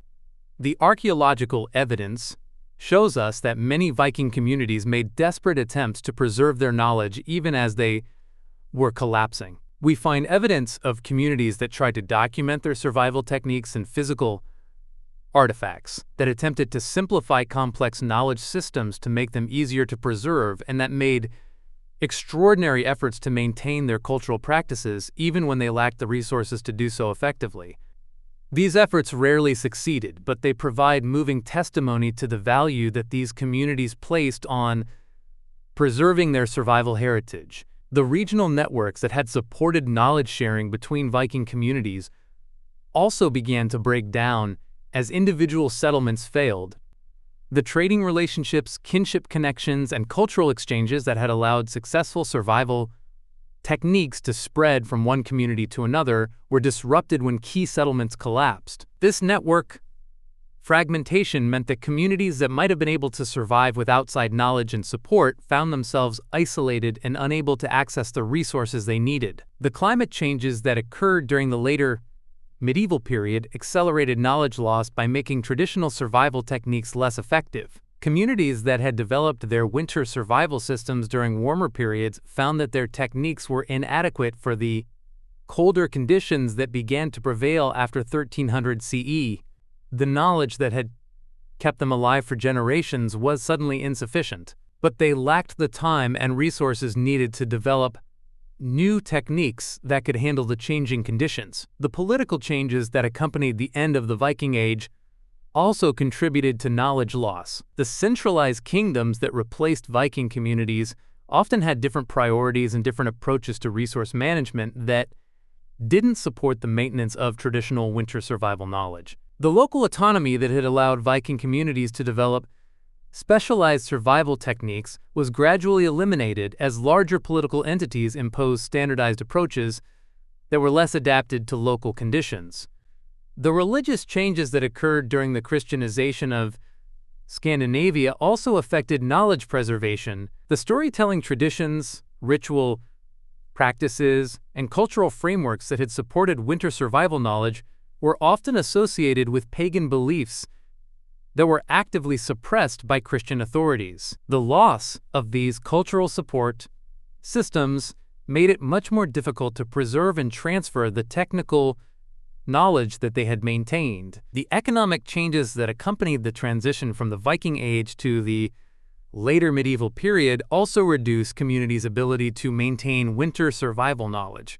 The focus on monetary exchange and market-based resource allocation that characterized the later medieval economy was often incompatible with the resource sharing and community cooperation that Viking winter survival required.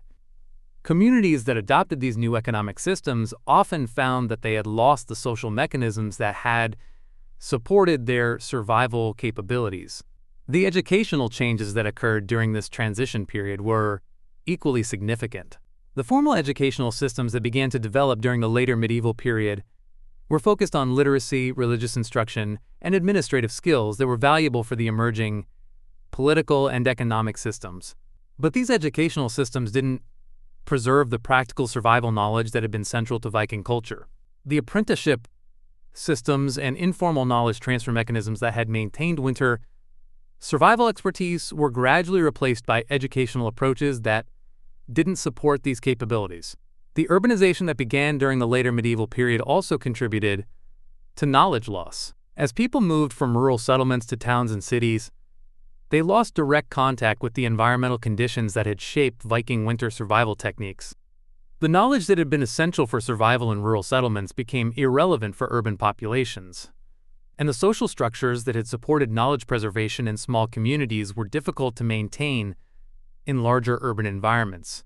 The technological changes that occurred during this period created both opportunities and challenges for knowledge preservation. The development of writing systems made it theoretically possible to document survival techniques in ways that had been impossible during the earlier Viking period. But the people who possessed this knowledge were often illiterate, and the people who could write often lacked the practical experience needed to accurately document survival techniques. The few attempts to preserve winter survival knowledge in written form were often incomplete or inaccurate, and they couldn't capture the social and psychological aspects of survival that were crucial for successful implementation. The military changes that occurred during the transition from the Viking Age to the later medieval period also affected knowledge preservation. The professional military systems that replaced Viking warrior bands had different training requirements and different approaches to resource management. The survival skills that had been essential for Viking warriors were often irrelevant for medieval soldiers, and the social structures that had supported these capabilities were gradually eliminated as military organization became more centralized and specialized. The demographic changes that occurred during this period were equally significant. The population growth that characterized much of the later medieval period created new pressures on resources and new approaches to community organization that were often incompatible with traditional Viking survival techniques. The smaller, more autonomous communities that had developed and maintained winter survival knowledge were gradually absorbed into larger political and economic systems that had different priorities and different approaches to resource management. The environmental changes that occurred during this period created new challenges that traditional survival techniques weren't designed to handle. The deforestation that accompanied population growth reduced the availability of fuel and building materials that were essential for winter survival. The soil depletion that resulted from intensive agriculture reduced the productivity of food systems that communities depended on for winter survival. The climate changes that began during the later medieval period created new weather patterns that traditional survival techniques weren't designed to handle. The trade changes that occurred during this period also affected knowledge preservation. The long-distance trading networks that had supported Viking expansion and colonization were gradually replaced by different commercial systems that had different requirements and different approaches to resource management.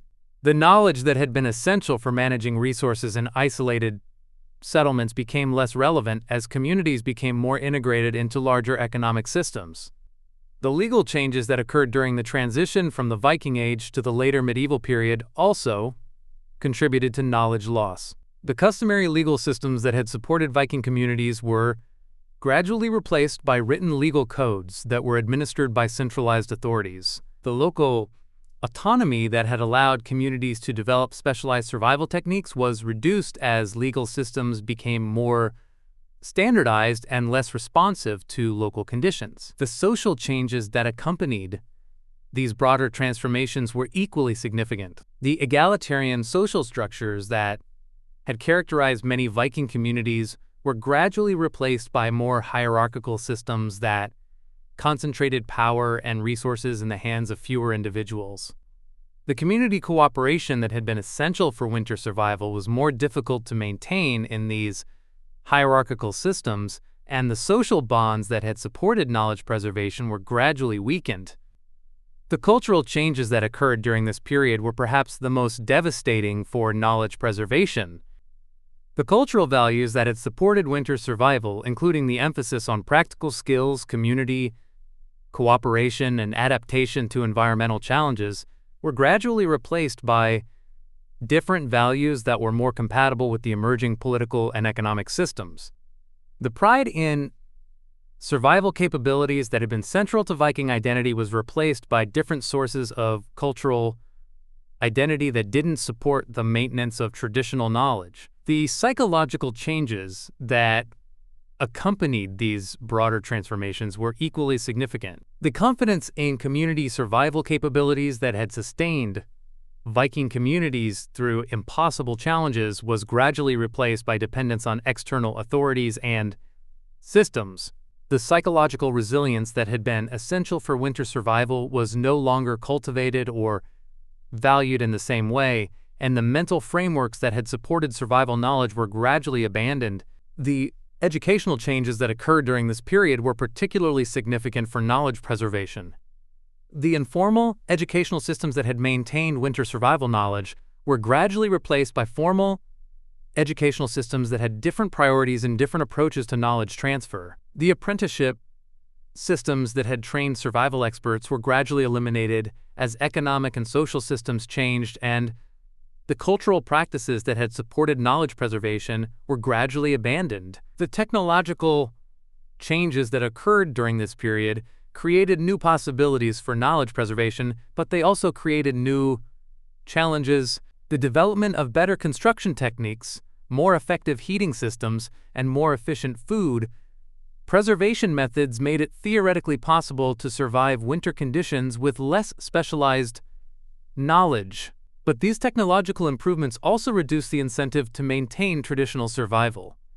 Knowledge and the social structures that had supported knowledge preservation were gradually weakened as communities became more dependent on external technologies. The economic changes that occurred during this period were equally significant. The market-based economic systems that gradually replaced traditional resource management approaches were often more efficient for normal conditions, but they were less resilient for crisis situations. The redundant resource systems and community cooperation mechanisms that had supported winter survival were gradually eliminated as economic systems became more specialized and efficient. The political changes that occurred during this period also affected knowledge preservation. The centralized political systems that replaced Viking communities were often more effective at organizing large-scale activities and managing resources across wide areas, but they were less responsive to local conditions and less supportive of the specialized knowledge that had been essential for winter survival. The local autonomy that had allowed communities to develop and maintain survival techniques was gradually reduced as political systems became more centralized. The religious changes that occurred during this period were equally significant. The Christian religious systems that gradually replaced traditional Norse beliefs had different values and different approaches to knowledge preservation. The storytelling traditions and cultural practices that had supported winter survival knowledge were often associated with pagan beliefs that were actively suppressed, and the social structures that had maintained these traditions were gradually eliminated. The demographic changes that occurred during this period created new challenges for knowledge preservation. The population mobility that characterized the later medieval period made it more difficult to maintain the stable communities that had supported knowledge transfer. The urbanization that began during this period drew people away from the rural environments where winter survival knowledge was most relevant, and the social structures that had supported knowledge preservation in small communities were difficult to maintain in larger urban environments. The environmental changes that occurred during this period created new challenges that traditional survival techniques weren't designed to handle. The climate changes that began during the later medieval period created new weather patterns that required different survival strategies. The ecological changes that resulted from human activity created new resource constraints that traditional techniques weren't designed to manage. The landscape changes that occurred as political and economic systems changed created new challenges for communities that had developed their survival techniques for different environmental conditions. The speed with which these changes occurred was remarkable and devastating for knowledge preservation. Traditional survival systems that had been developed over centuries were often eliminated in a matter of decades as communities adapted to new political, economic, and social conditions. The knowledge that had kept entire populations alive through impossible challenges was often lost before people fully understood what they were giving up. The irreversible nature of this knowledge loss was perhaps the most tragic aspect of the entire process. Once communities lost the ability to maintain their traditional survival systems, they often found it impossible to recover these capabilities even when they realized their importance.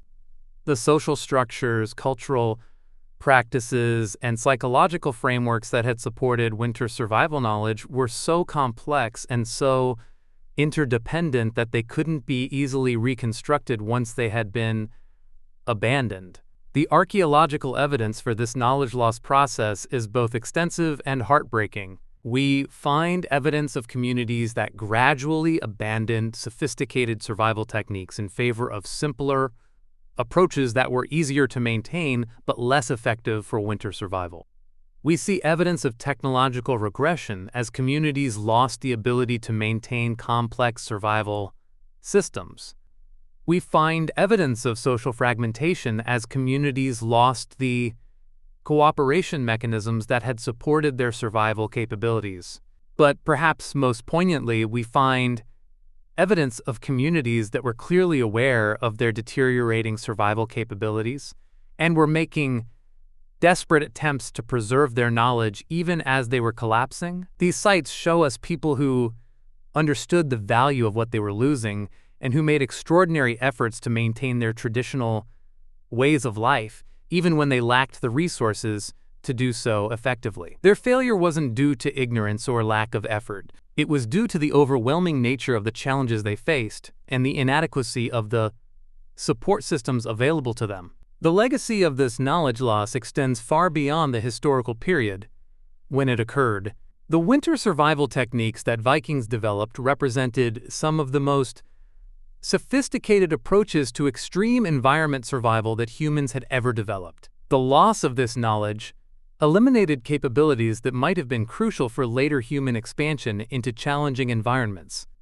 The social structures and cultural practices that had supported these capabilities were also lost, eliminating models of human organization that might have been valuable for other survival challenges. The lessons from this knowledge loss process are sobering for anyone interested in human survival and adaptation. They demonstrate that even the most sophisticated survival systems can be lost with shocking rapidity when the social and cultural structures that support them are disrupted. They show that knowledge preservation requires constant effort and resources that may not be available during crisis periods.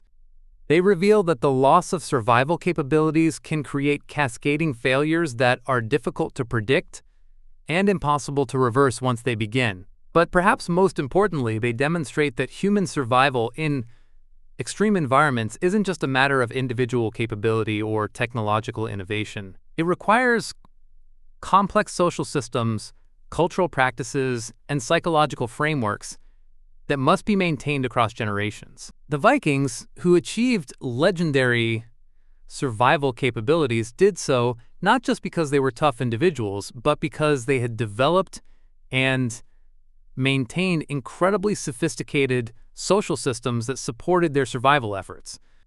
The loss of these social systems was ultimately more devastating than any environmental challenge that Viking communities faced. The climate changes, resource constraints, and political pressures that contributed to the end of the Viking Age were certainly significant, but they were challenges that Viking communities had successfully managed in the past. What made these challenges insurmountable was the gradual erosion of the social and cultural systems that had made Viking survival possible in the first place.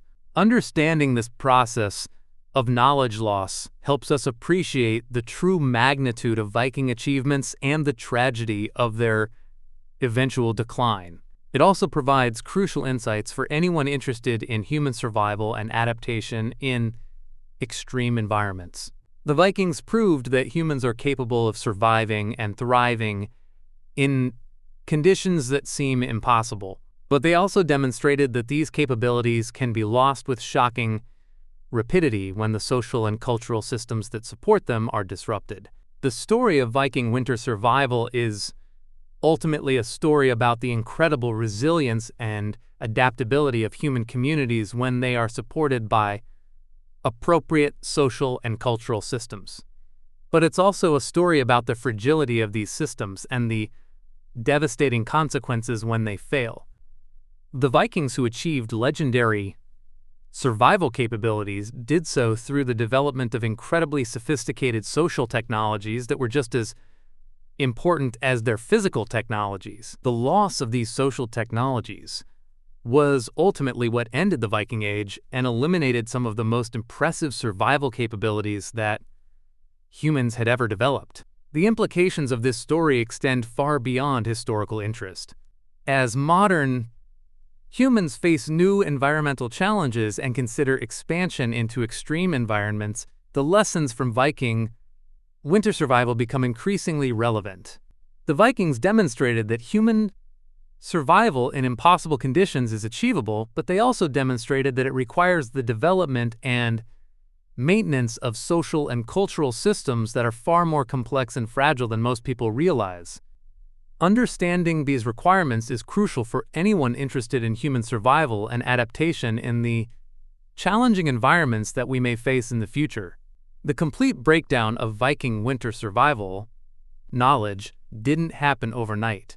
But when it did collapse, entire ways of life vanished so completely that we're still trying to piece together what these people actually knew. Imagine spending your entire life learning survival techniques that your great-grandfather had perfected only to watch your children abandon them because they seemed too difficult or too old-fashioned.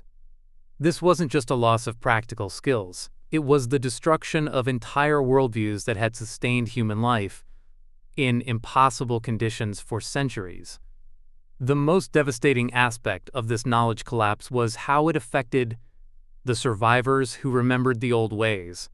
Archaeological evidence shows us individuals who clearly possessed advanced survival knowledge, but were living in communities that could no longer support the implementation of these techniques. We find sites where someone built a sophisticated heating system using traditional methods, but the rest of the community was using inferior techniques. that couldn't maintain the complex infrastructure that the advanced system required. These individuals must have experienced a form of psychological torture that's difficult for us to comprehend. They possessed knowledge that could have saved lives, but they were trapped in social systems that no longer valued or supported their expertise. The frustration of watching people die from problems that you know how to solve, but being unable to convince them to implement your solutions must have been overwhelming. The archaeological record suggests that many of these knowledge holders eventually abandoned their communities entirely, preferring to die alone in the wilderness rather than watch their neighbors suffer from ignorance. The children who grew up during this transition period faced particularly tragic circumstances. They were often the last generation to receive partial training in traditional survival techniques, but they inherited communities that could no longer provide the social support and resource base that these techniques required. These children grew up with fragments of incredibly valuable knowledge, but without the cultural context that would have allowed them to use this knowledge effectively. The archaeological evidence shows us that many of these transitional communities developed hybrid survival systems that combine traditional Viking techniques with newer approaches that were easier to maintain but less effective for extreme conditions. These hybrid systems often worked adequately during mild winters, but they failed catastrophically when communities faced the kind of extreme conditions that traditional Viking techniques had been designed to handle. The gradual nature of this transition meant that communities often didn't realize how much of their survival capacity they had lost until they faced a crisis that revealed the inadequacy of their new approaches. We find evidence of settlements that had successfully survived dozens of winters using hybrid techniques, but then collapsed completely when they encountered conditions that were only slightly more challenging than what they had previously experienced. The speed with which survival knowledge could be lost was matched only by the speed with which communities could collapse once they realized their inadequacy.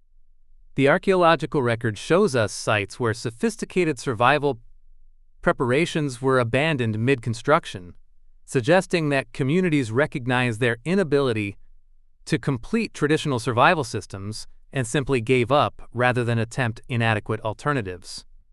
The social dynamics of these failing communities were particularly tragic.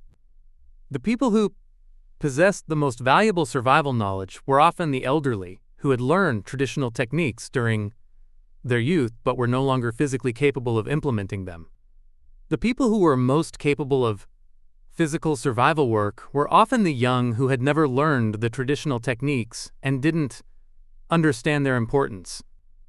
The middle-aged individuals who might have been able to bridge this gap were often the ones who were most focused on adapting to the new political and economic systems that were replacing traditional Viking society. This generational knowledge gap created communities where survival expertise was distributed in ways that made it impossible to implement effectively. The elderly knew what needed to be done, but couldn't do it. The young could do the work, but didn't know what work needed to be done.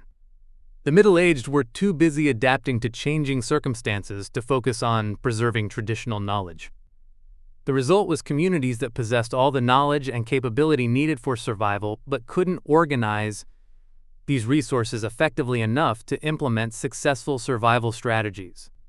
The psychological toll of this disorganization was enormous. Communities that had once been confident in their ability to survive anything nature could throw at them found themselves paralyzed by uncertainty and internal conflict.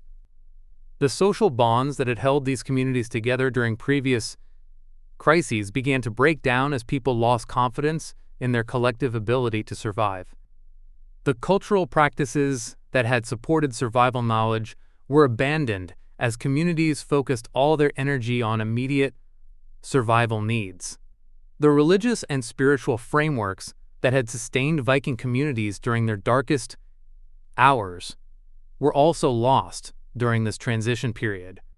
The beliefs about fate, honor, and cosmic struggle that had helped people cope with impossible survival challenges were replaced by different religious systems that didn't provide the same psychological support for extreme survival situations.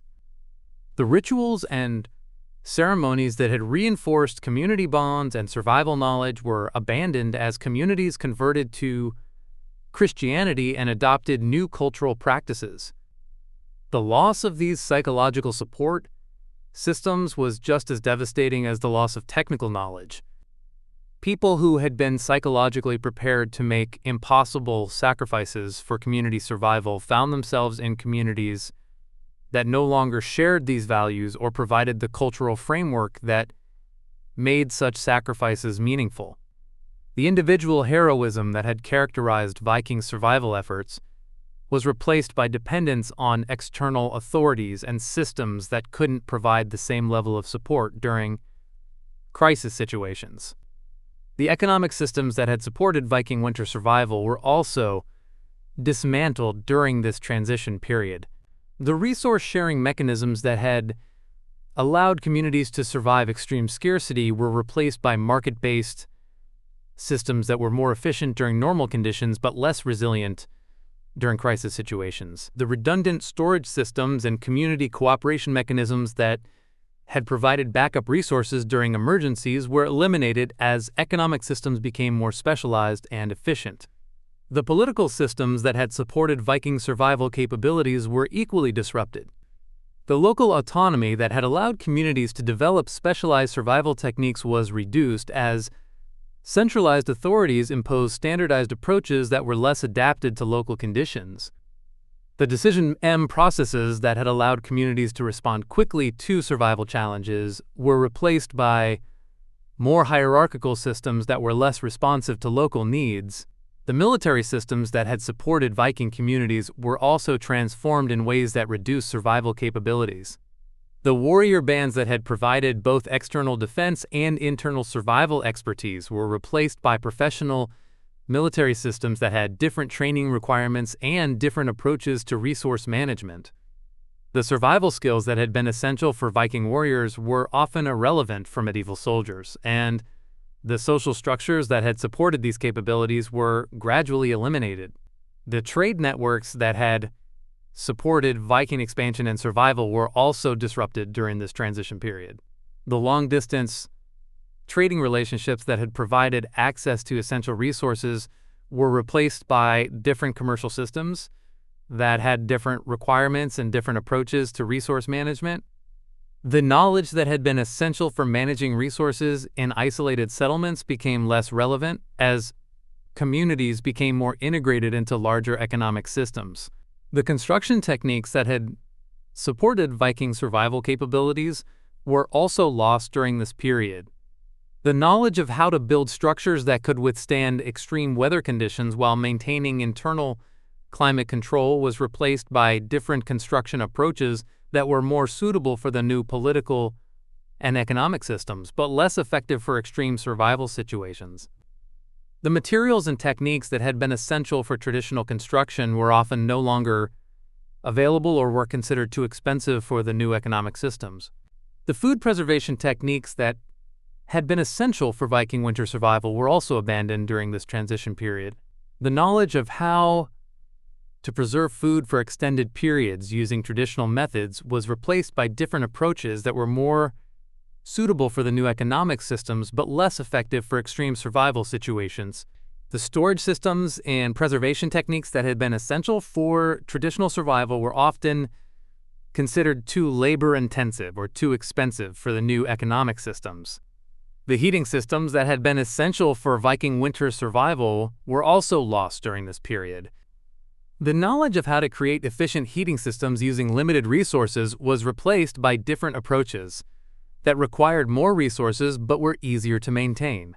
The complex air circulation systems and heat storage techniques that had been essential for traditional survival were often considered too complicated or too expensive for the new economic systems. The water management systems that had been essential for Viking survival were also disrupted during this transition period. The knowledge of how to manage water resources during extreme conditions was replaced by different approaches that were more suitable for normal conditions but less effective during crisis situations. The storage systems and distribution techniques that had been essential for traditional survival were often considered unnecessary for the new economic systems. The tool-making techniques that had been essential for Viking survival were also lost during this period. The knowledge of how to create and maintain tools that could function effectively in extreme conditions was replaced by different approaches that were more suitable for the new economic systems but less effective for extreme survival situations. The materials and techniques that had been essential for traditional tool-making were often no longer available or were considered too expensive for the new economic systems. The clothing and equipment techniques that had been essential for Viking survival were also abandoned during this transition period. The knowledge of how to create clothing and equipment that could protect people during extreme conditions was replaced by different approaches that were more suitable for the new social systems but less effective for extreme survival situations. The materials and techniques that had been essential for traditional clothing and equipment were often no longer available or were considered too expensive for the new economic systems. The transportation techniques that had been essential for Viking survival were also lost during this period. The knowledge of how to travel safely during extreme conditions was replaced by different approaches that were more suitable for the new political systems but less effective for extreme survival situations. The vehicles and techniques that had been essential for traditional transportation were often considered too specialized or too expensive for the new economic systems. The communication systems that had been essential for Viking survival were also disrupted during this transition period. The knowledge of how to maintain communication during extreme conditions was replaced by different approaches that were more suitable for the new political systems but less effective for extreme survival situations. The signals and techniques that had been essential for traditional communication were often considered too primitive or too unreliable for the new administrative systems. The medical techniques that had been essential for Viking survival were also lost during this period. The knowledge of how to treat injuries and illnesses during extreme conditions was replaced by different approaches that were more suitable for the new social systems but less effective for extreme survival situations. The treatments and techniques that had been essential for traditional medicine were often considered too primitive or too dangerous for the new medical systems. The psychological techniques that had been essential for Viking survival were also abandoned during this transition period. The knowledge of how to maintain mental health during extreme conditions was replaced by different approaches that were more suitable for the new religious systems but less effective for extreme survival situations. The practices and techniques that had been essential for traditional psychological support were often considered too pagan or too dangerous for the new cultural systems. The educational systems that had been essential for Viking survival were also dismantled during this period. The knowledge of how to train people for extreme survival situations was replaced by different approaches that were more suitable for the new political systems but less effective for extreme survival situations. The apprenticeship systems and training techniques that had been essential for traditional education were often considered too informal or too specialized for the new educational systems. The social organization systems that had been essential for Viking survival were also lost during this transition period. The knowledge of how to organize communities for extreme survival situations was replaced by different approaches that were more suitable for the new political systems but less effective for extreme survival situations. The cooperation mechanisms and leadership techniques that had been essential for traditional social organization were often considered too informal or too unstable for the new administrative systems. The resource management systems that had been essential for Viking survival were also disrupted during this period. The knowledge of how to manage resources during extreme scarcity was replaced by different approaches that were more suitable for the new economic systems but less effective for extreme survival situations. The allocation mechanisms and storage techniques that had been essential for traditional resource management were often considered too primitive or too inefficient for the new economic systems. The risk assessment systems that had been essential for Viking survival were also lost during this transition period. The knowledge of how to evaluate and manage risks during extreme conditions was replaced by different approaches that were more suitable for the new administrative systems but less effective for extreme survival situations. The decision-making processes and evaluation techniques that had been essential for traditional risk assessment were often considered too informal or too unreliable for the new bureaucratic systems. The innovation systems that had been essential for Viking survival were also abandoned during this period. The knowledge of how to develop and implement new survival techniques was replaced by different approaches that were more suitable for the new political systems but less effective for extreme survival situations. The experimentation processes and adaptation techniques that had been essential for traditional innovation were often considered too dangerous or too wasteful for the new administrative systems. The quality control systems that had been essential for Viking survival were also disrupted during this transition period. The knowledge of how to maintain standards during extreme conditions was replaced by different approaches that were more suitable for the new economic systems but less effective for extreme survival situations. The inspection processes and correction techniques that had been essential for traditional quality control were often considered too informal or too expensive for the new economic systems. The maintenance systems that had been essential for Viking survival were also lost during this period. The knowledge of how to maintain equipment and infrastructure during extreme conditions was replaced by different approaches that were more suitable for the new administrative systems but less effective for extreme survival situations. The repair processes and replacement techniques that had been essential for traditional maintenance were often considered too specialized or too expensive for the new economic systems. The backup systems that had been essential for Viking survival were also eliminated during this transition period. The knowledge of how to create and maintain redundant systems during extreme conditions was replaced by different approaches that were more suitable for the new economic systems but less effective for extreme survival situations. The duplication processes and contingency techniques that had been essential for traditional backup systems were often considered too wasteful or too expensive for the new economic systems. The integration systems that had been essential for Viking survival were also dismantled during this period. The knowledge of how to coordinate multiple survival systems during extreme conditions was replaced by different approaches that were more suitable for the new administrative systems but less effective for extreme survival situations. The coordination processes and synchronization techniques that had been essential for traditional integration were often considered too complex or too informal for the new bureaucratic systems. The monitoring systems that had been essential for Viking survival were also lost during this transition period.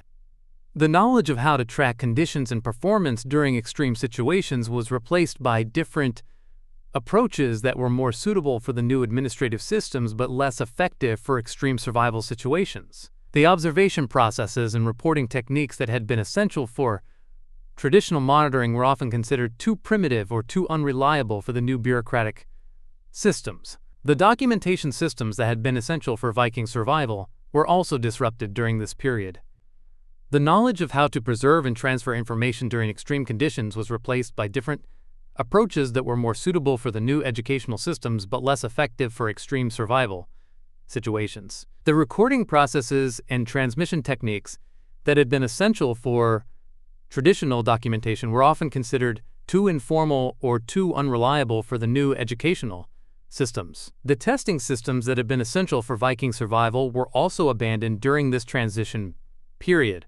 The knowledge of how to evaluate techniques and equipment during extreme conditions was replaced by different approaches that were more suitable for the new administrative systems but less effective for extreme survival situations. The validation processes and verification techniques that had been essential for traditional testing were often considered too dangerous or too expensive for the new administrative systems. The optimization systems that had been essential for Viking survival were also lost during this period. The knowledge of how to improve performance during extreme conditions was replaced by different approaches that were more suitable for the new economic systems but less effective for extreme survival situations. The refinement processes and enhancement techniques that had been essential for traditional optimization were often considered too specialized or too expensive for the new economic systems. The adaptation systems that had been essential for Viking survival were also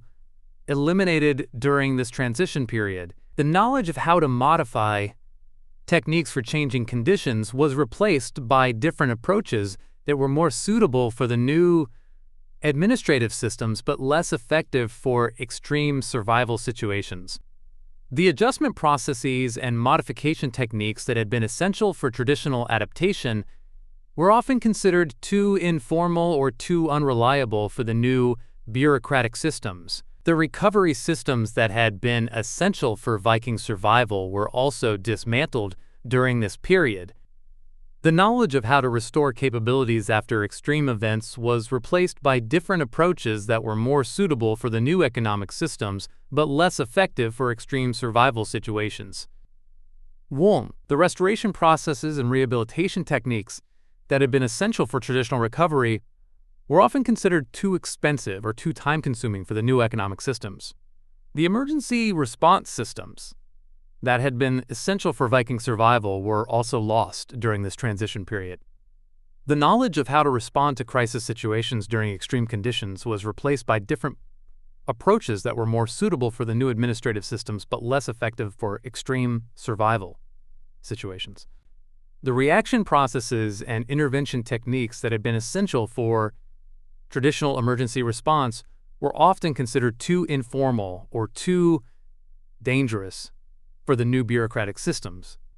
The consequence of losing all these interconnected systems was a complete breakdown in the ability of former Viking communities to survive the kind of extreme conditions that their ancestors had routinely endured. The individual techniques and technologies that had made Viking winter survival possible were useless without the social, cultural, and organizational systems that had supported their implementation. The communities that had once been capable of surviving anything nature could throw at them found themselves helpless in the face of conditions that previous generations had considered manageable. The speed with which this comprehensive system collapse occurred was remarkable and terrifying.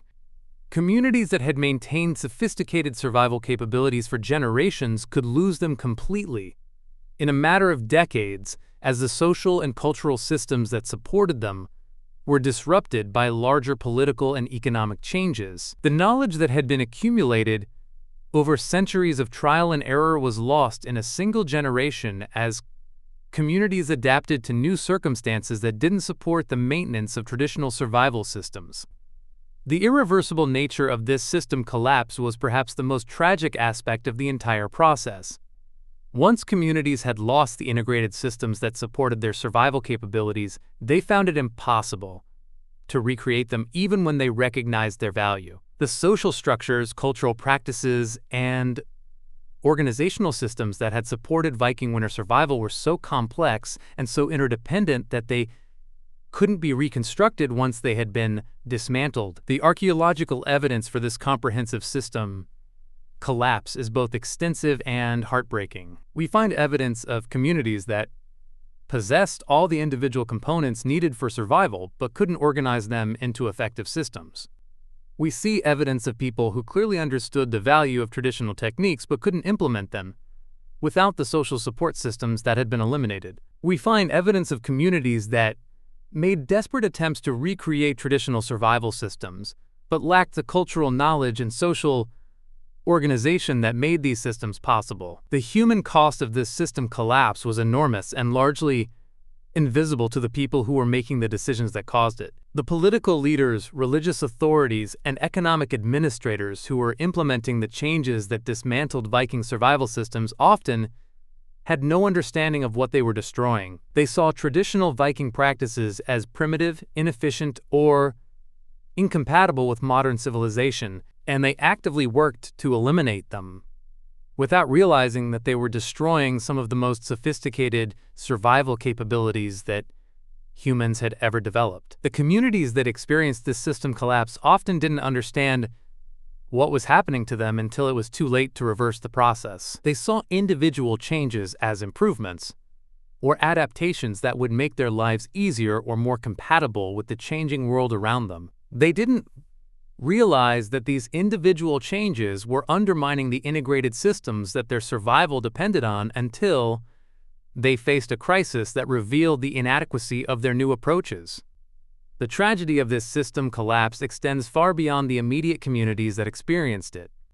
The loss of Viking winter survival capabilities eliminated some of the most sophisticated approaches to extreme environment survival that humans had ever developed.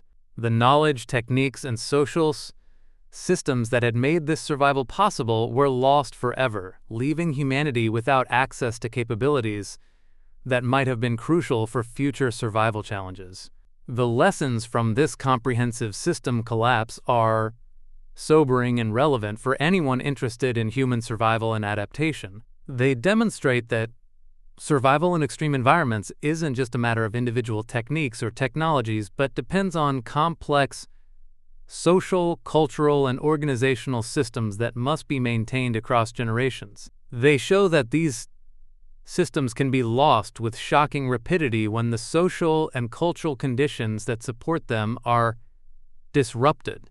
They reveal that the loss of survival capabilities can have devastating consequences that extend far beyond the immediate communities that experience them. But perhaps most importantly, they demonstrate that human survival achievements are far more fragile than they appear. The Vikings, who achieved legendary survival capabilities, did so through the development of incredibly sophisticated systems that were perfectly adapted to their specific circumstances. When those circumstances changed, the systems that had made their achievements possible were no longer viable, and the capabilities that had sustained them for generations were lost forever. Understanding this fragility is crucial for anyone interested in human survival and adaptation in extreme environments. It reveals that survival capabilities aren't just technical achievements that can be preserved in books or museums, but depend on living social and cultural systems that must be actively maintained and adapted to changing circumstances. The loss of these systems represents not just the end of particular survival techniques, but the elimination of entire ways of understanding and responding to environmental challenges. The story of how Viking winter survival capabilities were lost is ultimately a story about the complexity and fragility of human adaptation. It demonstrates that even the most impressive survival achievements depend on social and cultural systems that can be disrupted by forces beyond the control of the communities that depend on them. It shows that the preservation of survival capabilities requires not just technical knowledge, but the maintenance of the social, cultural, and organizational systems that make the implementation of this knowledge possible. The implications of this story extend far beyond historical interest. As modern humans face new environmental challenges and consider expansion into extreme environments, the lessons from the loss of Viking winter survival capabilities become increasingly relevant. They remind us that survival in extreme environments requires more than just individual capability or technological innovation. It requires the development and maintenance of complex social systems that can support survival efforts across generations. The loss of these systems can eliminate survival capabilities with shocking rapidity, leaving communities helpless in the face of challenges that previous generations had successfully managed. The Vikings proved that humans are capable of surviving and thriving in conditions that seem impossible, but they also demonstrated that these capabilities depend on social and cultural systems that are far more fragile than most people realize. Understanding this fragility is essential for anyone interested in human survival and adaptation because it reveals that the preservation of survival capabilities requires constant attention to the social and cultural conditions that support them. The technical knowledge and individual skills that make survival possible are useless without the social systems that enable their implementation. And these social systems can be lost with devastating speed when the conditions that support them are disrupted. The story of Viking winter survival and its ultimate loss is a testament to both the incredible potential of human adaptation and the fragility of the social systems that make this adaptation possible. It reminds us that survival achievements aren't just individual accomplishments, but depend on complex social and cultural systems that must be actively maintained and protected. The loss of these systems represents not just the end of particular survival techniques, but the elimination of entire ways of understanding and responding to environmental challenges that might be crucial for future human survival and adaptation. The archaeological record tells us that the final collapse of Viking winter survival knowledge happened so quickly that entire communities simply vanished between one winter and the next. These weren't gradual declines where we can trace the slow deterioration of survival capabilities over decades. These were sudden catastrophic failures where settlements that had survived for generations were completely abandoned in a single season, leaving behind only scattered artifacts and the bones of people who had frozen to death in their own homes. What makes these sudden collapses even more terrifying is that they often occurred in communities that had successfully adapted to changing conditions for years. The archaeological evidence shows us settlements where people had been modifying their traditional survival techniques, experimenting with new approaches, and apparently succeeding in maintaining their communities through increasingly difficult winters. Then, without warning, we find evidence of complete system failure where every survival strategy failed simultaneously. The speed of these collapses suggests that Viking winter survival systems had critical thresholds beyond which they simply couldn't function, like a dam that can withstand increasing water pressure up to a certain point but then fails catastrophically. When that threshold is exceeded, Viking communities could apparently adapt to gradually worsening conditions until they reached a breaking point where all their survival systems collapsed at once. The psychological impact of witnessing these sudden collapses must have been devastating for the survivors in neighboring communities. Imagine knowing that a settlement just a few miles away had been thriving the previous year, only to discover that every single person had died during the winter. The realization that your own community's survival systems might be just as fragile would have created a level of anxiety and desperation that's difficult for us to comprehend. This knowledge of sudden collapse vulnerability explains why Viking expansion efforts became increasingly desperate during the later medieval period. Communities that had lost confidence in their ability to survive in their traditional territories were willing to take enormous risks to establish new settlements in completely unknown environments. The voyages to Iceland, Greenland, and North America weren't just driven by curiosity or ambition. They were desperate attempts to escape from survival systems that people knew were failing. But these expansion efforts often simply transplanted the same system vulnerabilities to new environments where they were even more likely to fail. The communities that established settlements in Iceland and Greenland were essentially betting their lives on their ability to adapt their failing survival systems to even more challenging conditions. The fact that many of these settlements succeeded, at least temporarily, demonstrates the incredible resourcefulness of the people who made these journeys. But it also shows how desperate their situation had become. The Greenland settlements represent perhaps the most extreme example of this desperate expansion strategy. The people who established these communities were essentially conducting a massive survival experiment in one of the most challenging environments on Earth. They had to adapt their already vulnerable survival systems to conditions that were even more extreme than what they had left behind, all while being completely cut off from any possibility of rescue or resupply.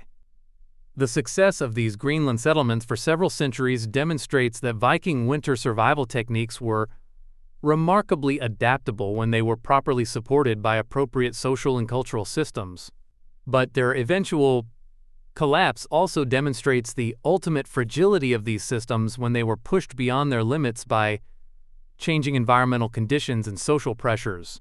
The final collapse of the Greenland settlements around 1450 CE represents the end of the last communities that maintained the full range of Viking winter survival capabilities. When these settlements failed, they took with them the last living examples of the social and cultural systems that had made Viking winter survival possible. The knowledge that had sustained human life in impossible conditions for centuries died with the last inhabitants of these remote Arctic communities. The irony of this final collapse is that it occurred just as European civilization was entering a period of unprecedented technological and social development. The Renaissance, the Age of Exploration, and the Scientific Revolution were all beginning to transform European society in ways that would have made Viking winter survival knowledge incredibly valuable. But this knowledge was lost just when it might have been most useful for human expansion into new and challenging environments.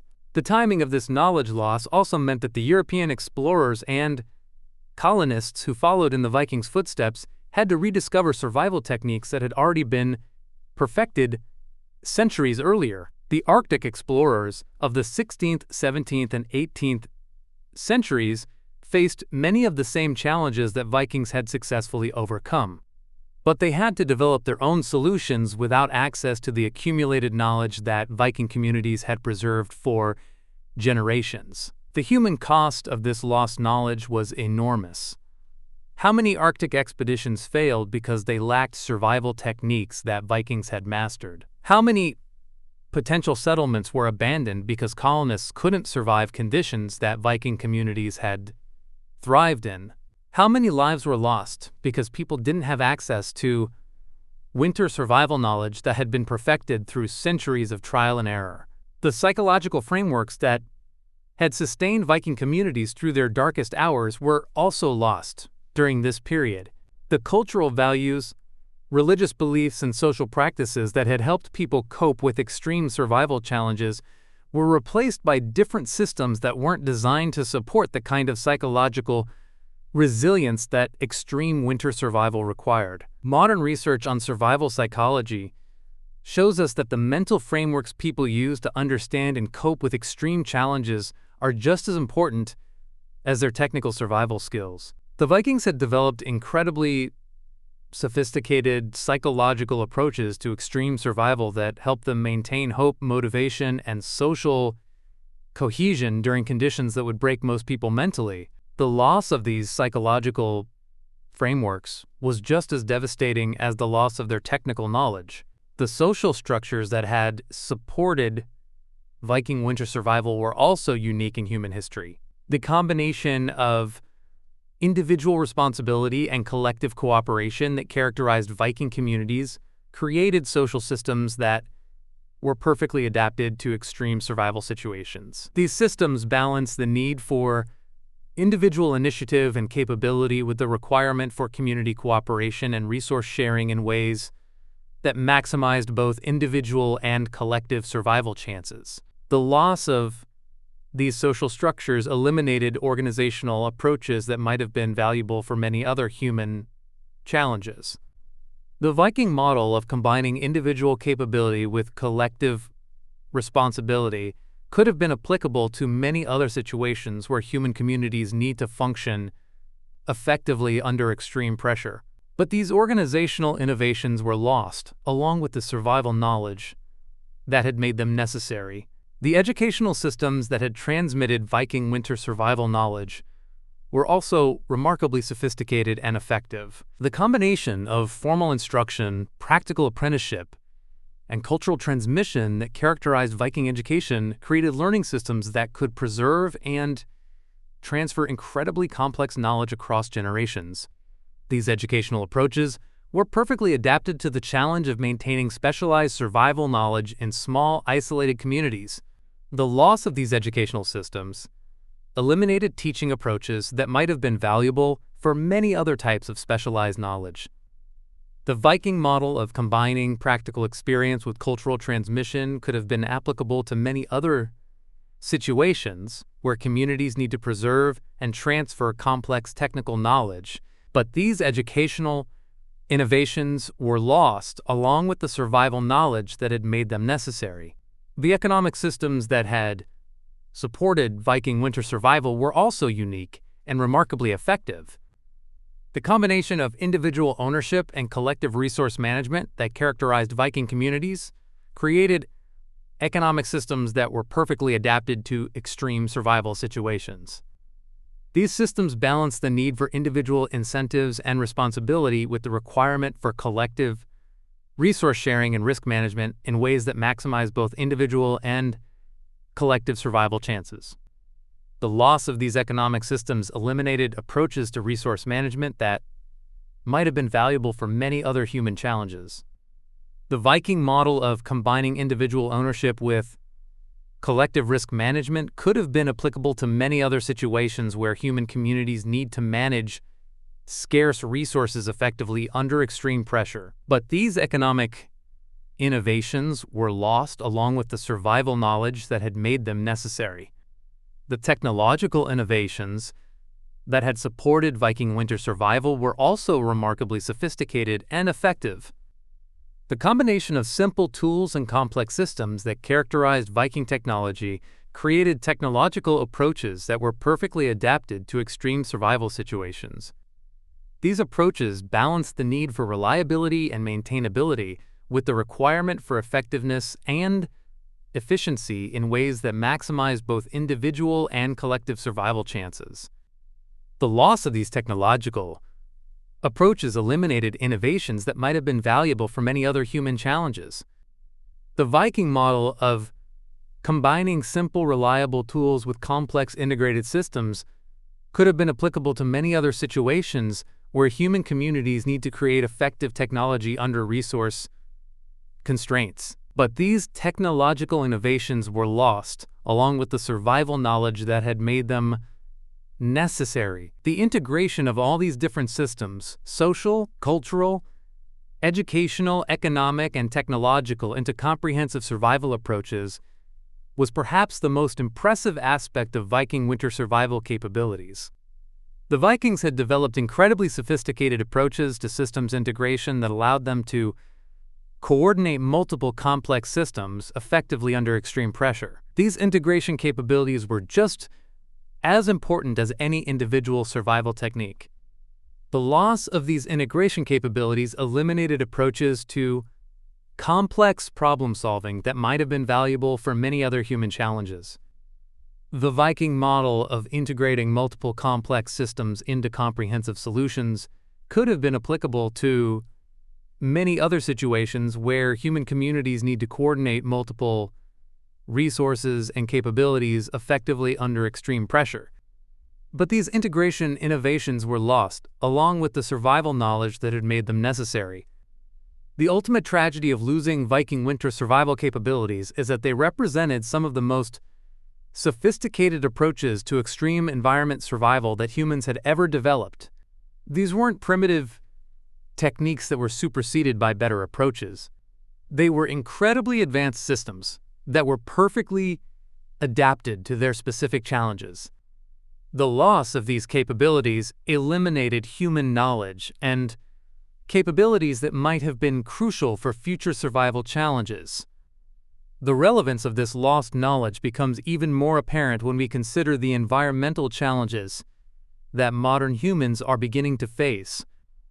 Climate change, resource depletion, and environmental degradation are creating conditions that require exactly the kind of sophisticated survival knowledge that Vikings had developed.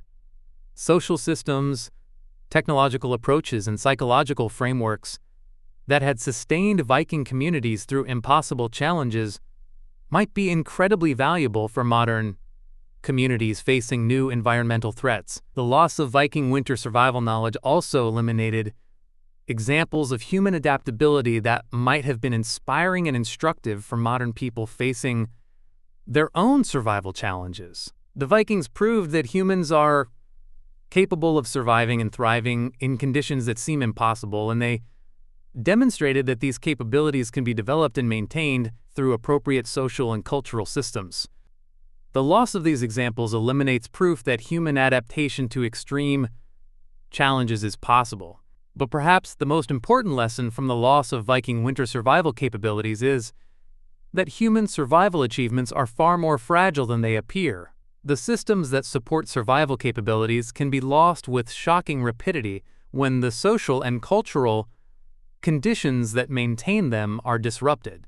The preservation of survival capabilities requires constant attention to the social and cultural systems that support them. And these systems can be eliminated by forces that seem completely unrelated to survival challenges. Understanding this fragility is crucial for anyone interested in human survival and adaptation, because it reveals that survival capabilities aren't just technical achievements that can be preserved in libraries or museums. They depend on living social and cultural systems that must be actively maintained and adapted to changing circumstances. The loss of these systems represents not just the end of particular survival techniques, but the elimination of entire ways of understanding and responding to environmental challenges. The story of Viking winter survival and its ultimate loss serves as both inspiration and warning for modern humans facing their own environmental challenges. It demonstrates that humans are capable of incredible adaptation and survival under impossible conditions. But it also shows that these capabilities depend on social and cultural systems that are far more fragile than most people realize. The preservation of survival capabilities requires not just technical knowledge, but the maintenance of the social, cultural, and organizational systems that make the implementation of this knowledge possible. The Vikings achieved legendary survival capabilities through the development of incredibly sophisticated systems that were perfectly adapted to their specific circumstances. When those circumstances changed, the systems that had made their achievements possible were no longer viable, and the capabilities that had sustained them for generations were lost forever. This story reminds us that survival achievements aren't just individual accomplishments, but depend on complex social and cultural systems that must be actively maintained and protected. The implications of this story extend far beyond historical interest. As modern humans face new environmental challenges and consider expansion into extreme environments, the lessons from Viking winter survival become increasingly relevant. They remind us that survival in extreme environments requires more than just individual capability or technological innovation. It requires the development and maintenance of complex social systems that can support survival efforts across generations. The loss of Viking winter survival capabilities represents one of the great tragedies of human history, not just because of the communities that died, but because of the knowledge and capabilities that were lost forever.